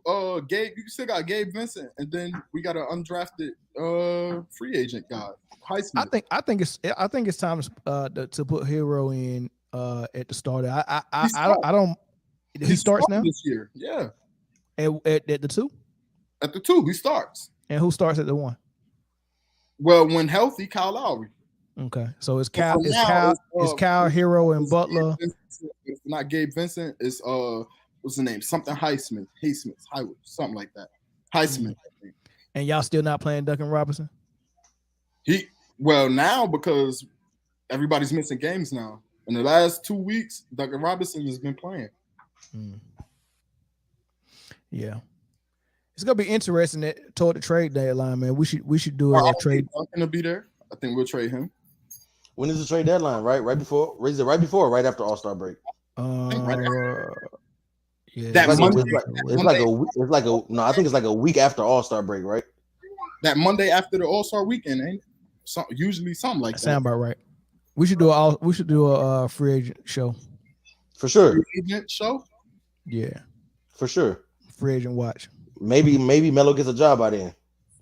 Man, he should have been had a job, man. Like I agree. like, I don't understand these GMs that Hey, that Nugget. had teams that are contending. Like you would want people on your roster early than late, man. Like, you know what I mean? Yeah. If Sean Marks now for the Brooklyn Nets start bringing in people now, they gotta learn a new system, and chemistry gets fucked up. Yep. Yeah, now you gotta try to hit strides before playoff and all that. It's just too much, man. Yeah. But Sean Marks is trash. He got lucky and bought in Warren in the summer. That was a lucky move for him. Royce O'Neal. Russ O'Neal, yeah, those was good moves, but that's all he's done that I like. He the reason y'all beat us. Who, Royce O'Neal? Royce. Yeah, because Kyrie decided to pull one from the logo for some reason. Hey, I don't know. You can't get mad at that. Because the last 2 or 3 possessions they couldn't get a shot off because they was doubling Kyrie and they weren't responding well to it. So Kyrie was like, "I'm gonna shoot it before the double come." Okay. I'm not even mad at Kyrie. If I'm a Brooklyn fan, I'm not even mad at Kyrie for taking that shot. That's a good shot. When I watched the highlight, I was like, but then Royce O'Neal cleaned it up. Yeah, Jock Vaughn said Kyrie did exactly what he was thinking. Like, he was like, what Kyrie did on the floor was what I was thinking on the sideline. So I liked it. It's a great high Q shot. When you face a situation like that, if you make it, it's a great shot. You miss it, it's a terrible shot. Same thing with Jimmy last year against Boston. Why not take? I feel like the perfect in the paint who just sent back 3 blocks. He just got 3 blocks back. I'm not going down there, and I'm hot. I just hit 2 from the 3. Yeah, I'm pulling this. Yeah, I feel like the perfect example of that is that Portland versus OKC playoff. Yeah, if he made it, that's a great shot. He missed it, that's a terrible shot. It's never a terrible shot. Like if we look, it's never a terrible shot for a score because this how we think, right? And Kobe said something like this too, right? I remember when him and Shaq was going at it, and Shaq told him, "Man, hey man, young fella, pass the ball." And Shaq and Kobe told him, "Man, you better get the offensive rebound if I miss." The shot going up, right? But it comes a point where people that like to score and can score, they think in their mind, my shot and a miss gives an opportunity for an offensive rebound, and that's better than a bad shot from a lesser player or even a turnover. So before I turn the ball over, I'm putting this shot go in the net or it's hitting the rim, period. You know what I mean? So, I mean, it is what it is, man. I take a bad shot over a turnover any day. I take a bad shot from my best score over a good shot from – no, I ain't going to say a good shot. I want a good shot. But if I take a bad shot from my best score versus a turnover. Okay. And sometimes a bad shot from my best scorer is actually a better shot than a good shot from my worst scorer or a scorer who's not clutch or a scorer who's not ready for the moment. If Royce O'Neal pulled that shot. Yeah, if Royce O'Neal would have pull that shot, it would have been some problems. Oh, he'd been doing suicides all day next practice. Yeah. He don't even make it to the bus. You know what? We got your Uber. I mean, because as a coach, you might come in the gym and see Kyrie practicing that shot for an hour straight. For real. Honestly, right. Yes. And that's another thing people don't say about Kyrie, and it shows. He is a gym rat. He is always trying to perfect his game. Yeah. Always. Which is done when Stephen A. Smith kept saying, you should retire. He don't want to play basketball. Dude, you can't even get that good without wanting to play. Kobe. Like, Kobe took him under the wing. Yeah. That says a lot. Yeah. Man, I can't wait till we build Wakanda and move out of here, man. The first order of business, because I'm definitely gonna be running it. The first order of business is we rounding up all the Stephen A. Smiths, Shannon Sharp, those types, and I'm not even gonna tell you what we're gonna do. Just put them in the like this. Put it like this. They're not reaching the promised land. They're not welcome to work. Hey, what they doing? What they doing? 300? What they doing? 300? Just started kicking them all down the hole.